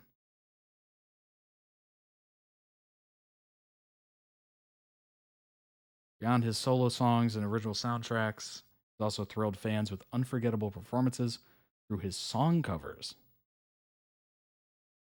Oh, he covered Ghost, Justin Bieber's song. That's awesome. That's really neat.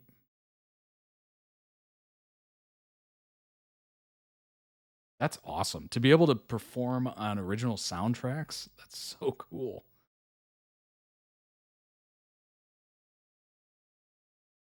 That's a beautiful setting. Got the jorts. Working the jorts.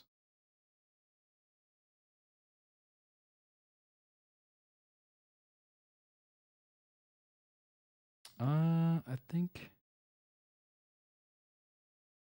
Stray Kids. We still have that same heat and passion. Stray Kids interviewed. K-pop icons talk personal growth. Headlining BST Hyde Park. Obviously, this is talking about the London concert in front of about, what was it, 65,000? Brian, the youngest member, the pre-show sensations were a blend of nerves and excitement. Quote, I still feel nervous, shaky, hopeful, excited for the stage. A similar feeling to how it was back when we debuted, but we still have the same heat and passion for the stage. Felix described a recent goosebump moment in Stray Kids' career when they watched a video of the aerial view of one of the recent shows. When we saw how far the crowds were in the back, the amount of people that came to the festival was crazy. Yeah, that is wild. The fact that we were able to introduce our music to people that haven't even heard of us makes us very happy. That is very cool. That's one of the cool parts about festivals, is that you can have people from all genres. So you can walk up to a stage and just be introduced to someone you haven't heard of. Maybe it's a genre you don't even listen to. Kind of cool. I've only been to one, but it was very neat. It was a neat experience. That's how I got introduced to Niall from One Direction. Stray Kids got a song made for Deadpool and Wolverine called Slash. Oh, yeah, that's right. I remember, I reacted to them interacting with Hugh Jackman and Ryan Reynolds. Very funny.